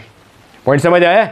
आप एक्यूरेटली अगर आपको बताना है कि मोमेंटम कितना चेंज हुआ तो आपको दोनों को अकाउंट में लेना पड़ेगा। क्यों? अगर फोर्स बहुत ज्यादा है और टाइम बहुत कम है, पॉइंट समझ आ रहा है, तो टाइम का तो इफेक्ट नेग्लिजिबल हो गया, एक तरह से फोर्स का इफेक्ट डोमिनेट हो गया। लेकिन अगर फोर्स बहुत कम है और टाइम बहुत ज्यादा है तो उस केस में भी तो चेंज इन मोमेंटम आया, तो वहां पे जो चेंज इन मोमेंटम है तो इसलिए हम वहां पे क्या करते हैं, प्रोडक्ट को कंसीडर करते हैं और क्या लेके चलते हैं, न्यूटन इनटू सेकंड। इतना हिस्सा कॉपी करो, आगे चलते हैं। अब देखो मेरा बेटा, हमारे पास यहीं पे अब सवाल आता है कि हम इंपल्स को कैलकुलेट किस तरह से करते हैं, क्योंकि जो फोर्स है क्या वो कांस्टेंट रहती है ड्यूरिंग द कह लो कि आप टाइम ऑफ कांटेक्ट। तो ऑब्जर्वेशन से हमें ये बात पता चली है कि इंपल्स के दौरान में जो आपकी फोर्स है ना बेटे, वो कांस्टेंट नहीं रहती, वो वेरी करती है। यानी कि अगर मैं आपको उसका ग्राफ बना के दिखाऊंगा तो उसका ग्राफ आपको कुछ इस तरह से मिलना शुरू हो जाएगा। लेट्स से कुछ ये ग्राफ है आपका, ठीक है। यानी कि आप नोट करो कि किसी एक पर्टिकुलर टाइम के लिए जो फोर्स है वो मैक्सिमम है, देन इससे पीछे फोर्स की वैल्यू कम है, आगे भी फोर्स की वैल्यू क्या है, कम है। जो मैंने भी आपको थोड़ी देर पहले बताया था ना कि जब भी हम इंपल्स कैलकुलेट करते हैं, इंपल्स का जो यूनिट है वो हम प्रिफर करते हैं किसके अंदर लेना, न्यूटन सेकंड में लेना। एक तो देख के ही नजर आ रहा है न्यूटन सेकंड में, क्योंकि वो चेंज इन मोमेंटम है। दूसरा मैंने बताया था कि change in momentum, for the same change in momentum, if the force acting on a body is very large, then time duration will be small। यानी कि यही ग्राफ ऐसा होगा जो बिल्कुल मतलब ऐसे समझ लो, ऐसा बना हुआ होगा, ऐसा सा बना हुआ होगा, मतलब टाइम ड्यूरेशन थोड़ा सा होगा। अब इसी तरह से अगर फोर्स कम लग रही है तो टाइम ड्यूरेशन बड़ा होगा for producing the same change in momentum. खैर, तो इसलिए लेते हैं। दूसरा रीजन ये होता है कि जब आपके पास किसी बॉडी के ऊपर इंपल्स अप्लाई होती है, जब इंपल्सिव फोर्स अप्लाई होती है ना किसी एक सर्टेन टाइम के लिए, तो उस टाइम ड्यूरेशन के अंदर ये जो इंपल्स वाली फोर्स है ये कांस्टेंट नहीं रहती, ये फोर्स कैसी होती है, वेरिएबल होती है, वेरी करती है। ग्राफ से भी नजर आ रहा है, इस टाइम पे फोर्स कम है, फिर बढ़ गई और बढ़ गई और बढ़ गई, तो फोर्स क्या है भाई, ये जो आपका पूरा है ना, मतलब अगर मैं इसको यहां बना के दिखाऊं, ये जितने हिस्सा है ना ये टाइम एक्सिस का, ये आपका कहलाता है टाइम ऑफ इंपल्स एक्शन। क्या कहलाएगा बेटे, ये टाइम ऑफ इंपल्स एक्शन, वो टाइम ड्यूरेशन जिसके अंदर ऑब्जेक्ट पे इंपल्सिव फोर्स एक्ट कर रही थी। आप नोट करोगे इसके अंदर आपकी जो इंपल्सिव फोर्स है वो कांस्टेंट नहीं है। जब वो कांस्टेंट नहीं है, इसलिए बेहतर होता है कि rather than specifying impulsive force अलग से और टाइम ऑफ कांटेक्ट अलग से, आप क्या करो, आप इनका प्रोडक्ट कंसीडर कर लो कि इंपल्सिव फोर्स कितनी लग रही थी टाइम के अंदर। क्लियर हो गया? तो अल्टीमेटली हम क्या करते हैं, फिर इसको न्यूटन सेकेंड में क्लासिफाई कर रहे होते हैं। उम्मीद है कॉन्सेप्ट का फील आ गया होगा अच्छे तरीके से। अब इसकी मदद से आप इंपल्स कैलकुलेट कैसे करते हो, तो ये जो ग्राफ है ना, इस ग्राफ का area under the curve calculate करते हैं। क्या करते हैं, एरिया अंडर द कर्व। तो याद रखना, ये एक और माजी में पूछा गया question, area under force time graph, area under force time graph क्या बताता है आपको भाई, ये बताता है इंपल्स या चेंज इन मोमेंटम, क्योंकि इंपल्स ही बेसिकली क्या होता है, चेंज इन मोमेंटम। तो area under force time graph will give you what, impulse और चेंज इन मोमेंटम। क्लियर है भाई साहब? इतना हिस्सा कॉपी करो जल्दी से, आगे चलते हैं। अब देखो मेरा बेटा, हमारे सामने एक क्वेश्चन लिखा हुआ है और क्वेश्चन हमें यह कह रहा है, a cricket ball of mass 0.1 kilogram has an initial velocity of -36 meter per second. As it approaches the bat, batsman hit the ball hard and the ball moves away with +47 meter per second. मान लो कि ऐसे आपके पास ball आई, speed क्या दी है, -36 metre per second. यहां पे impulsive force लगी और ये वापस जा रही है, स्पीड क्या दी है, +47 metre per second. Find the value of impulse. देखो बच्चे, सबसे पहले तो इंपल्स का जो फॉर्मूला है, वो फॉर्मूला हमने ऑलरेडी पढ़ा हुआ है। फॉर्मूला हमारे पास क्या है, अभी थोड़ी देर पहले पढ़ के आए थे ना, F multiply by delta T. Delta T पे एरो नहीं आता, F पे एरो आता है। अब क्या आपको यहाँ कहीं फोर्स दी हुई है, नहीं दी हुई। क्या टाइम दिया हुआ है, नहीं दिया हुआ। इसका मतलब हमने इसी का आगे एक फॉर्मूला पढ़ा था, डेल्टा पी, यानी कि impulse can be defined as the change in momentum. यहां से निकाल सकते हैं। चेंज इन मोमेंटम का फॉर्मूला क्या है, mvf माइनस mvi। देखो भैया, मास गिवन है 0.1, vf गिवन है फुट, ये आपके पास क्या हो जाएगी, फाइनल वेलोसिटी। जाहिर है स्ट्राइक करने के बाद जो जा रही है वो फाइनल है, और स्ट्राइक करने से पहले क्या है, इनिशियल है। यानी कि जो -36 दी हुई है ये क्या है आपके पास, इनिशियल है। vf भी पता है, vi भी पता है, m भी पता है। वैल्यू पुट करेंगे एंड इवेंचुअली आपको इंपल्स का आंसर मिल जाएगा न्यूटन सेकंड के अंदर। आगे कहता है, assuming the time of contact is 1.6 millisecond. Time of contact कितना है, 1.6 millisecond. Find the average force. Average force निकालनी है। फॉर्मूला आपको पता है, इंपल्स का फॉर्मूला क्या होता है, यही वाला formula, F multiply by delta T. अच्छा, अब मैंने अभी आपको बताया था कि जब इंपल्स लगता है, गौर से सुनना ये बात, अभी थोड़ी देर पहले हमने ग्राफ डिस्कस किया था। हमने बात की थी जब इंपल्सिव फोर्स एक्ट करती है तो उसके अंदर ये जो टाइम ऑफ कांटेक्ट होता है, इस ड्यूरेशन में फोर्स के पास कोई एक वैल्यू नहीं होती है, वैल्यू तो चेंज हो रही है। इस टाइम पे देखोगे तो फोर्स की ये वैल्यू है, इस टाइम पे देखोगे तो फोर्स की ये वैल्यू है, इस टाइम पे ये वैल्यू है। तो यहां पे कौन सी फोर्स की वैल्यू आएगी, तो ये वैल्यू बेसिकली फोर्स की क्या होती है, एवरेज होती है, जो इस पूरे टाइम में एक्ट कर रही है। इस पूरे टाइम के अंदर जो फोर्स की एक एवरेज वैल्यू एक्ट कर रही है वो यहां से निकलेगी, और वही एग्जामिनर आपसे मांग रहा है। यानी कि क्या करोगे, आप बोलोगे average value of force will be equal to J divided by delta T. ये अभी पिछले साल नम्स के पेपर के अंदर भी आया है क्वेश्चन, ये हमारा फेडरल बोर्ड का क्वेश्चन है। तो इंपल्स आप ऊपर से निकाल चुके होगे ऑलरेडी। टाइम ऑफ कांटेक्ट दिया हुआ है 1.6 millisecond, which means 1.6 10⁻³ value put करोगे और आंसर आ जाएगा। मुझे कमेंट सेक्शन में लाजमी बता देना, कॉपी कर लो, आगे चलते हैं। अच्छा मेरा बेटा, अब देखो, अभी जो हमने थोड़ी देर पहले एक कहानी पढ़ी, हमने क्या बात देखी हमने ये बात देखी कि भाई force applied is equal to the rate of change of linear momentum. यानी कि अगर आप किसी बॉडी के ऊपर फोर्स अप्लाई करोगे तो अल्टीमेटली वो बॉडी का मोमेंटम क्या करेगा, चेंज करेगा। ऐसे ही है। अब इसका एक छोटा सा 3-4 मिनट का पार्ट है force due to water flow. इससे रिलेटेड भी माजी में क्वेश्चंस आए हुए हैं, जरा इसको भी समझ लेते हैं। बहुत आसान सा और सिंपल सा चीज़ है। सपोज करो ये मेरे पास एक कोई वॉल है, दीवार है, और यहां पे मेरे पास एक कोई पाइप है पानी का, ठीक है। अब हो क्या रहा है, इस पाइप से पानी निकल के जा रहा है और इस वॉल पे स्ट्राइक कर रहा है। कैसे स्ट्राइक कर रहा है, नॉर्मली। नॉर्मली से क्या मुराद होती है, नॉर्मली से मुराद होती है परपेंडिकुलर स्ट्राइक कर रहा है। एंगल कितना बन रहा है, 90 का। और स्ट्राइक करने के बाद मान लो कि इसकी वेलोसिटी क्या हो रही है, 0। यानी कि पहले v वेलोसिटी से यहां से फायर हो रहा है, यानी कि ये पाइप है, यहां से पानी निकला, इसको नॉर्मली जाके स्ट्राइक किया और अल्टीमेटली इसकी वेलोसिटी क्या हो गई, 0 हो गई। ऐसे ही है। अगर मैं मालूम करूं कि पानी के मोमेंटम में कितना चेंज आया या पानी के अंदर क्या चेंज आया, तो अगर मैं वो मालूम करता हूं तो चेंज इन मोमेंटम कैसे निकालते हैं हम, mvf माइनस mvi, ऐसे ही है। m एज इट इज रहा, पानी की फाइनल वेलोसिटी क्या हो रही है, 0, माइनस इनिशियल वेलोसिटी कितनी है, मान लो v है। यानी कि जो चेंज इन मोमेंटम आ रहा है पानी का, वो कितना आ रहा है, माइनस का mv। यानी कि अगर मुझे ये मालूम करना हो कि फोर्स अप्लाइड बाय, गौर से देखना बेटे, by the wall on water will be equal to the change in momentum of water divided by time. ये क्या लिखा है मैंने, देखो हमने न्यूटन का थर्ड लॉ ऑफ मोशन पढ़ा था। वो क्या कह रहा था कि जब कभी भी एक्शन होता है, जवाब में उसका क्या होता है, रिएक्शन होता है। अब यहां से जब पानी निकला, पानी इस पॉइंट पे जाके स्ट्राइक कर रहा है, तो एक वो ताकत है जो पानी दीवार पे लगा रहा है, एक वो ताकत है जो दीवार किस पे लगा रहा है, पानी पे लगा रहा है। अब मोमेंटम चेंज की जब बात आती है तो हम कहते हैं फोर्स अप्लाई करोगे तो मोमेंटम क्या होगा, चेंज होगा। यहां एक बात समझ लो अच्छे से, एक बॉडी ए है, एक बॉडी बी है। ए बी पर फोर्स लगाएगी तो मोमेंटम बी का चेंज होगा, बी ए पे फोर्स लगाएगा तो मोमेंटम ए का चेंज होगा। मैं किसी बंदे को धक्का दूंगा तो मैं कहीं नहीं जाऊंगा, बंदा आगे जाएगा, यानी कि मोमेंटम उसका चेंज होगा जिस पर फोर्स लगेगी। तो मैंने अभी ये मोमेंटम चेंज किसका निकाला है, ये मोमेंटम चेंज मैंने निकाला है मोमेंटम चेंज ऑफ वाटर।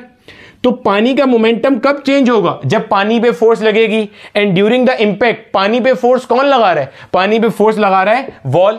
पानी पे फोर्स कौन लगा रहा है, वॉल। तो मैंने ये लिखा, force applied by wall on water is equal to the change in momentum of water divided by the time of contact. Clear है। यही same law of conservation of momentum में आएगी चीज। ए बी पे फोर्स लगा रहा है is equal to the change in momentum of B divided by time. भाई और से देखो, आपके पास ये एक बॉडी है, ये बी बॉडी है, दोनों कोलाइड करती हैं। ए बी पे फोर्स लगा रहा है और बी ए पे फोर्स लगा रहा है। तो भाई साहब जो ए बी पे फोर्स लगाएगा, अगर आपने ये कैलकुलेट करना है, this will be equal to the change in momentum of body B divided by T. अगर आपने ये कैलकुलेट करना है force applied by B on A, तो this will be equal to the change in momentum of body A divided by time. जिस पर force लगती है उसका मोमेंटम चेंज होता है। क्लियर है। तो ये आ गया हमारे पास। तो force applied by wall on water will be equal to change of momentum of water. तो वो कितना आया, माइनस का mv अपॉन टी। ये आ रहा है। अब अगर मैं आपसे पूछूं कि ये तो वो ताकत है जो वॉल ने, दीवार ने पानी पे लगाई, पानी भी तो ताकत लगाएगा, वो कितनी होगी। यानी कि अगर मुझे मालूम करना हो force applied by water on wall, क्या मैं कह सकता हूं वो फोर्स इतनी ही होगी, बस डायरेक्शन ऑपोजिट होगा। न्यूटन का तीसरा कानून, एक्शन का रिएक्शन होता है, मैग्नीट्यूड सेम डायरेक्शन ऑपोजिट। यानी कि वो फोर्स जो पानी वॉल पे लगाएगा वो इतनी ही होगी, बस उसका डायरेक्शन उल्टा होगा। यानी कि एक माइनस साइन लगा दिया, माइनस का mv डिवाइडेड बाय टी। बच्चे गौर से देखो, समझ में आ रही है बात। Force applied by water on wall क्या है, इसी के बराबर है माइनस साइन के साथ। तो अल्टीमेटली माइनस माइनस जा plus mv divided by T. इसको मैं ऐसे लिख सकता हूं m upon T multiply by v। यानी कि अगर आपने कभी भी एक पाइप लगा हुआ है, सामने दीवार है, पाइप से पानी निकल के दीवार पे जा रहा है और उसकी रफ्तार 0 हो रही है, यानी कि पाइप से पानी निकल के नॉर्मली स्ट्राइक कर रहा है ऑन द वॉल, तो होता क्या है, आपने अगर वो मालूम करनी हो कि force applied by water on wall कितना है, क्योंकि वो एप्लीकेशन है F equal delta P upon T का, जो हमने आज की क्लास में डिस्कस किया है और एग्जामिनर का एक फेवरेट टॉपिक है, खास तौर पे नस वालों का अक्सर पूछता है, इसको कहते हैं वाटर होस, ठीक है, जहां से पानी निकलता है ना, HOSE, जो पानी प्रेशर से निकलता है, ठीक है। तो इसका फॉर्मूला क्या हो जाएगा, फॉर्मूला है,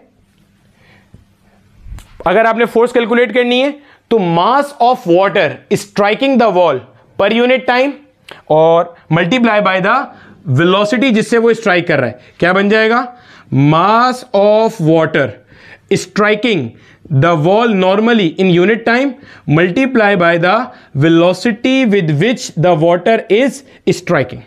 अल्टीमेटली आप इसको यहां से कैलकुलेट कर सकते हो कि कितनी ताकत पानी किस पे लगा रहा है, दीवार पे लगा रहा है।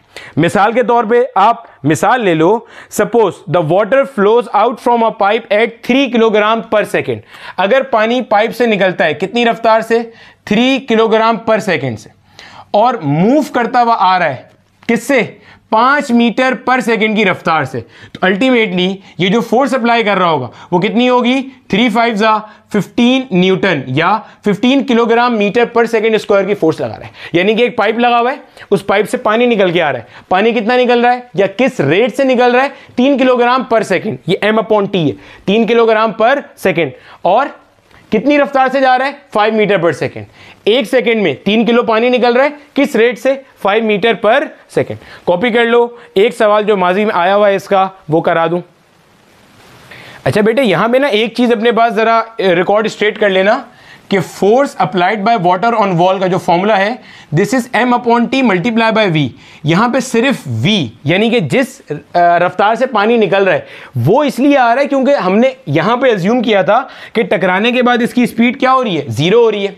अगर मान लो टकराने के बाद स्पीड 0 नहीं होगी तो यहां पे क्या आएगा, यहां पे फिर डेल्टा V आएगा। भाई इतनी बात तो समझ लोगे ना, इसलिए मैंने पूरी डेरिवेशन कराई है, रट्टा तो कहीं मारने का सवाल ही नहीं है। हमने क्या बोला, हमने स्टार्ट में बोला कि पानी का जो मोमेंटम चेंज हो रहा है वो क्या माना कि भाई मास पानी का M है और फाइनल वेलोसिटी क्या है, 0, और इनिशियल वेलोसिटी क्या है, V, तो ये हो गया माइनस का mv। अब अगर यहां पे आप 0 नहीं करते इसको तो ये क्या हो जाएगा, माइनस का m vf माइनस vi, यानी कि ये बन जाएगा माइनस का m डेल्टा v। जब आप यहां पे माइनस का m डेल्टा v लोगे, ये यहां पे क्या बन जाएगा, प्लस का m डेल्टा v। यानी कि अगर आप इसका जनरल फॉर्मूला लिखोगे, जनरल फॉर्मूला क्या हो जाएगा, m upon T multiply by delta v। ये जनरल फॉर्मूला याद रखना, ये जनरल फॉर्मूला है। बस इसके अंदर जो एक माइनस साइन आ रहा होगा उसे इग्नोर कर देना, क्योंकि माइनस साइन क्या है, vf माइनस vi की वजह से आ रहा है। जाहिर है टकराने के बाद स्पीड क्या हो जाएगी, कम हो जाएगी, तो वो माइनस साइन आ रहा है वो हम ऑलरेडी यहां पे अकाउंट फॉर कर चुके हैं, वो दोबारा लगाने की जरूरत नहीं है। बस डेल्टा v निकालना, जो चेंज इन वेलोसिटी है उसको मल्टीप्लाई कर देना m अपॉन टी से। m अपॉन टी बोले तो मास पर यूनिट टाइम जो पानी से निकल रहा है। क्लियर हो गया। अब देखो मेरा बेटा, ये सवाल है हमारे पास, कहता है a hose pipe ejects water at a speed of 0.3 metre per second. एक सेकेंड में कितना पानी निकल रहा है, 0.3 मीटर, ठीक है, स्पीड दे दी आपको, यानी कि एक सेकंड में इतना पानी निकल रहा है जो 0.3 मीटर का डिस्टेंस कवर कर लेगा। ऐसे समझ लो, एक सेकंड में इतना पानी निकला जो 0.3 मीटर का डिस्टेंस कवर कर रहा है through a hole of area 50 centimetre square. यानी कि आपके पास ऐसा कोई पाइप है, ठीक है, जिससे एक सेकंड में 0.3 मीटर पर सेकंड, मतलब इतना पानी निकल रहा है जो एक सेकंड में कितना डिस्टेंस कवर कर रहा है, 0.3 मीटर। और ये आगे आपके पास कोई दीवार है, इस दीवार पे जाके नॉर्मली क्या कर रहा है, ये स्ट्राइक कर रहा है। क्लियर है।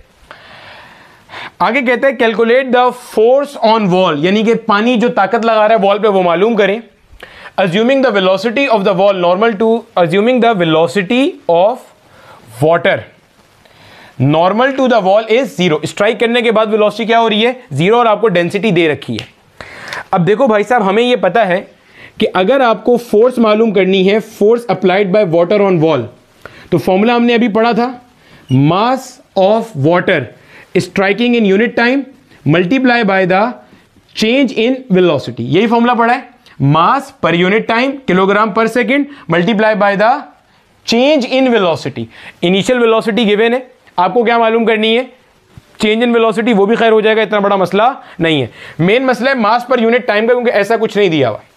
सबसे पहले देखो, क्या मैं ये कैलकुलेट कर सकता हूं, volume of water striking the wall per unit या पर सेकेंड कह लो, क्या मैं ये मालूम कर सकता हूं, volume of water striking the wall पर सेकेंड, एक सेकेंड में पानी का कितना हजम, कितना वॉल्यूम जाके स्ट्राइक कर रहा है। वॉल्यूम निकालने का फॉर्मूला क्या होता है, देखो भाई साहब, वॉल्यूम का जनरल फॉर्मूला होता है length multiply by breath multiply by height. अगर मैं चाहूं तो इसी को लिख सकता हूं एरिया मल्टीप्लाई बाय लेंथ, यानी कि इनमें से दो डायमेंशन को मैंने क्लब करके एरिया बना दिया, एक लेंथ में रह गया। अब देखो हो क्या रहा है, आपका जो पानी निकल रहा है वो कितने क्रॉस सेक्शन से निकल रहा है, 50 सेंटीमीटर स्क्वायर से निकल रहा है, 50 सेंटीमीटर स्क्वायर से। आपको ये बात पता है कि 1 मीटर में आपके पास होते हैं 10 की पावर 2 सेंटीमीटर। अगर मैं दोनों तरफ स्क्वायरिंग कर दूं तो 1 metre square will be equal to 10 की पावर 4 सेंटीमीटर स्क्वायर, हाँ या ना। तो अगर मैं इस भाई को 10 की पावर 4 से डिवाइड कर दूंगा तो ये चीज आपके पास एरिया किस में कन्वर्ट हो गया, मीटर स्क्वायर में। गौर से सुनो भाई, पर सेकेंड, एक सेकेंड में इतना एरिया निकल रहा है पानी का, एक सेकेंड में इतना एरिया बाहर आ रहा है, मल्टीप्लाई बाय लेंथ कितनी है जो कवर कर रहा है, 0.3 मीटर पर सेकेंड। भाई साहब समझ आया हुआ गया है। देखो फिर सुनो, हम ये क्या कैलकुलेट कर रहे हैं, हम ये कैलकुलेट कर रहे हैं एक सेकेंड में पानी का कितना वॉल्यूम स्ट्राइक कर रहा है। वॉल्यूम कैसे निकालते हो, एरिया मल्टीप्लाई बाय लेंथ। तो जहां से पानी निकल रहा है एरिया उसी के बराबर होगा, और एक सेकेंड में जो लेंथ कवर कर रहा है वो हमें ऑलरेडी गिवन है। तो मैंने यहां से क्या निकाल लिया, वॉल्यूम निकाल लिया। तो वॉल्यूम ऑफ वाटर पर second striking the wall will be, यहां से निकाल सकता हूं मैं। अब अगर मैं इसको सिंप्लीफाई करता हूं तो अल्टीमेटली ये हो जाएगा मेरे पास 5 डिवाइडेड बाय 10 की power 3 multiply by 3 divided by 10। मजीद सिंप्लीफाई कर लो, 3 5 से क्या हो गया 15 divided by 10 to the power 4। Decimal यहां है 1 2 3 4, यहां है ना डेसिमल, 10 पावर 4 है, 1 2 3 4, यानी कि दिस विल बी 0.0015। और हमने निकाला क्या है, मीटर क्यूब पर सेकेंड। क्या निकाला है, मीटर क्यूब पर सेकेंड। क्या निकाल रहे थे हम यहां से, volume of water striking the wall पर सेकेंड। तो मीटर क्यूब पर सेकेंड, कितना पानी का वॉल्यूम एक सेकेंड में जाके दीवार को स्ट्राइक कर रहा है, वो मैंने यहां से निकाल लिया। अब मेरे पास डेंसिटी गिवन है ऑलरेडी। डेंसिटी का फॉर्मूला क्या होता है, मास अपॉन वॉल्यूम, यही फॉर्मूला है। अगर मुझे मास मालूम करना है, और मास मेरे पास यहां से किस में आएगा, किलोग्राम पर सेकंड में आएगा। क्यों, क्योंकि मैं वॉल्यूम भी पर सेकंड वाला लिख रहा हूं। चेक करो भाई, वॉल्यूम में पर सेकंड वाला रख रहा हूं तो मास भी तो पर सेकंड वाला आएगा। अरे भैया ये देखो, डेंसिटी का फॉर्मूला मास किलोग्राम पर सेकंड वाला कब आएगा, जब मैं वॉल्यूम कौन सा रख रहा हूं, मीटर क्यूब पर सेकंड वाला। ये और ये कट जाएगा, ये बन जाएगा, नहीं तो ऐसे, नहीं तो ऐसे। देख लो भाई, ये देखो डेंसिटी का फॉर्मूला क्या है, मास अपॉन वॉल्यूम। अगर मैं मास की यूनिट निकालता हूं तो it will be density into volume. Density की यूनिट क्या है, किलोग्राम पर मीटर क्यूब मल्टीप्लाई बाय, जो मैं वॉल्यूम प्लेस कर रहा हूं वो वॉल्यूम में क्या प्लेस कर रहा हूं, मीटर क्यूब पर सेकंड वाला। तो मीटर क्यूब से मीटर क्यूब मर गया, तो जो मास आएगा वो किस में निकल के आएगा, किलोग्राम अपॉन सेकंड में। भैया बात समझ आई है, क्लियर है। तो अल्टीमेटली मास यानी कि इन किलोग्राम पर सेकंड वाला अगर मुझे निकालना है तो density multiply by volume. Density कितनी गिवन है, 1000 गिवन है सवाल के अंदर, नहीं भी गिवन हो तो हमें ये याद होती है ऑलरेडी, क्लियर है। 1.000 ग्राम पर centimetre cube is the maximum density of water at 4 degree Celsius, ठीक है। और वो कितना आ गया 0.0015, मल्टीप्लाई करो क्या बनता है, 1.5 बनता है, 1 2 3, 1.5 और आगे क्या आ रहा है, किलोग्राम पर सेकेंड। क्लियर हो गया, ये हमारे पास मास निकल के आ गया पर यूनिट टाइम। तो अब तो कुछ बचा ही नहीं हमारे पास, डायरेक्टली फॉर्मूला अप्लाई करने का वक्त आ चुका है। फॉर्मूला क्या कह रहा है, फॉर्मूला हमें कह रहा है m upon T multiply by delta v। तो force applied by water on wall, delta v कैसे निकालते हैं, vf माइनस वी आई। तो m अपॉन टी कितना गिवन है आपको, m अपॉन टी अभी हमने निकाला है 1.5 multiply by change in velocity. तो फाइनल वेलोसिटी इसने क्या बोला, कितनी हो रही है, 0। इनिशियल कितनी थी, 0.3। तो माइनस करेंगे, माइनस का 0.3 आएगा, लेकिन आपने माइनस नहीं लगाना क्योंकि अभी हम ऑलरेडी डेरिवेशन करते हुए माइनस साइन के बारे में बात कर चुके हैं कि वो माइनस माइनस क्या हो जाता है, प्लस हो जाता है। तो ये आ गया 0.3, इसको मैंने कर दिया 15/10 मल्टीप्लाई बाय 3/10। 15 3 का क्या होता है, 45 होता है, और अपॉन में क्या आ गया, 100 आ गया, ये सही है। अल्टीमेटली ये क्या बन गया, 0.45 न्यूटन। यानी कि इस केस के अंदर जो पानी आपका ताकत लगा रहा होगा या फोर्स अप्लाई कर रहा होगा दीवार के ऊपर, वो कितनी होगी, 0.45 न्यूटन। तो आप में से जो लोग नस्ट या GI या प्यास के टेस्ट की तैयारी कर रहे हैं, उनके लिए ये सवाल अहमियत का हामिल है। माजी के अंदर 3 से 4 दफ़ा रिक्रिएशन में ये सवाल निकल के आया है, और बाकी के लोगों का कॉन्सेप्ट क्लियर होना चाहिए। ये सवाल है कहाँ पे, पंजाब बोर्ड के अंदर ये पूरा टॉपिक मौजूद है। बाकी सब के लिए इसलिए क्योंकि ये टॉपिक हमारे आज के लेक्चर से ही डील कर रहा था कि whenever force is applied on some object it will change the momentum of that object, या वाइस वर्सा। अगर आपने ये कैलकुलेट करना हो कि फोर्स कितनी लग रही है, तो 1 सेकंड में बॉडी का जितना मोमेंटम चेंज हुआ है that will define the amount of force. तो हमने यही तो काम किया है, हमने चेंज इन मोमेंटम की मदद से क्या निकाल लिया, फोर्स निकाल लिया। तो भाई ये जो चीज़ है आपकी पूरी, ये क्या चीज़ है, change in momentum of water, नजर आ रही है। यूनिट टाइम में आपका पानी का मोमेंटम कितना चेंज हुआ, इसकी मदद से आपने निकाल लिया कि फोर्स कितनी लगी। और फोर्स जो आपने निकाली थी वो पहले आपने क्या निकाली थी, force applied bye the wall on water. फिर आपने न्यूटन का थर्ड लॉ ऑफ मोशन लगाया और एक माइनस साइन लगा के बोला यही वो फोर्स है जो पानी किस पे लगा रहा है, दीवार पे लगा रहा है। क्लियर हो गया बच्चे। देखो मेरा बेटा, मुझे पता है कि मेरे लेक्चर्स लंबे होते चले जाते हैं, लेकिन इस लेक्चर का फायदा क्या है, फायदा यह है कि मैंने आपको मोमेंटम पढ़ा दिया, मैंने आपको इंपल्स पढ़ा दिया है अभी तक। आप इसको जहां से दिल करता है वहां से देखना, पढ़ना। मैंने आपको लॉ ऑफ कंजर्वेशन और मोमेंटम अभी नहीं पढ़ाया, हालांकि मेरा था कि इसी वीडियो में वो भी कवर हो जाएगा, लेकिन जो मैंने लेक्चर बनाया है उसमें मुझे नजर आ रहा है कि लॉ ऑफ कंजर्वेशन और मोमेंटम के आगे मैंने 4 न्यूमेरिकल भी रखे थे जो कि पास पेपर में आए हुए। मेरी कोशिश होती है कि हर तरह के एटलीस्ट एक न्यूमेरिकल का फ्लेवर आपको दे दिया जाए। तो अब आपने करना क्या है, मोमेंटम इंपल्स पढ़ लिया।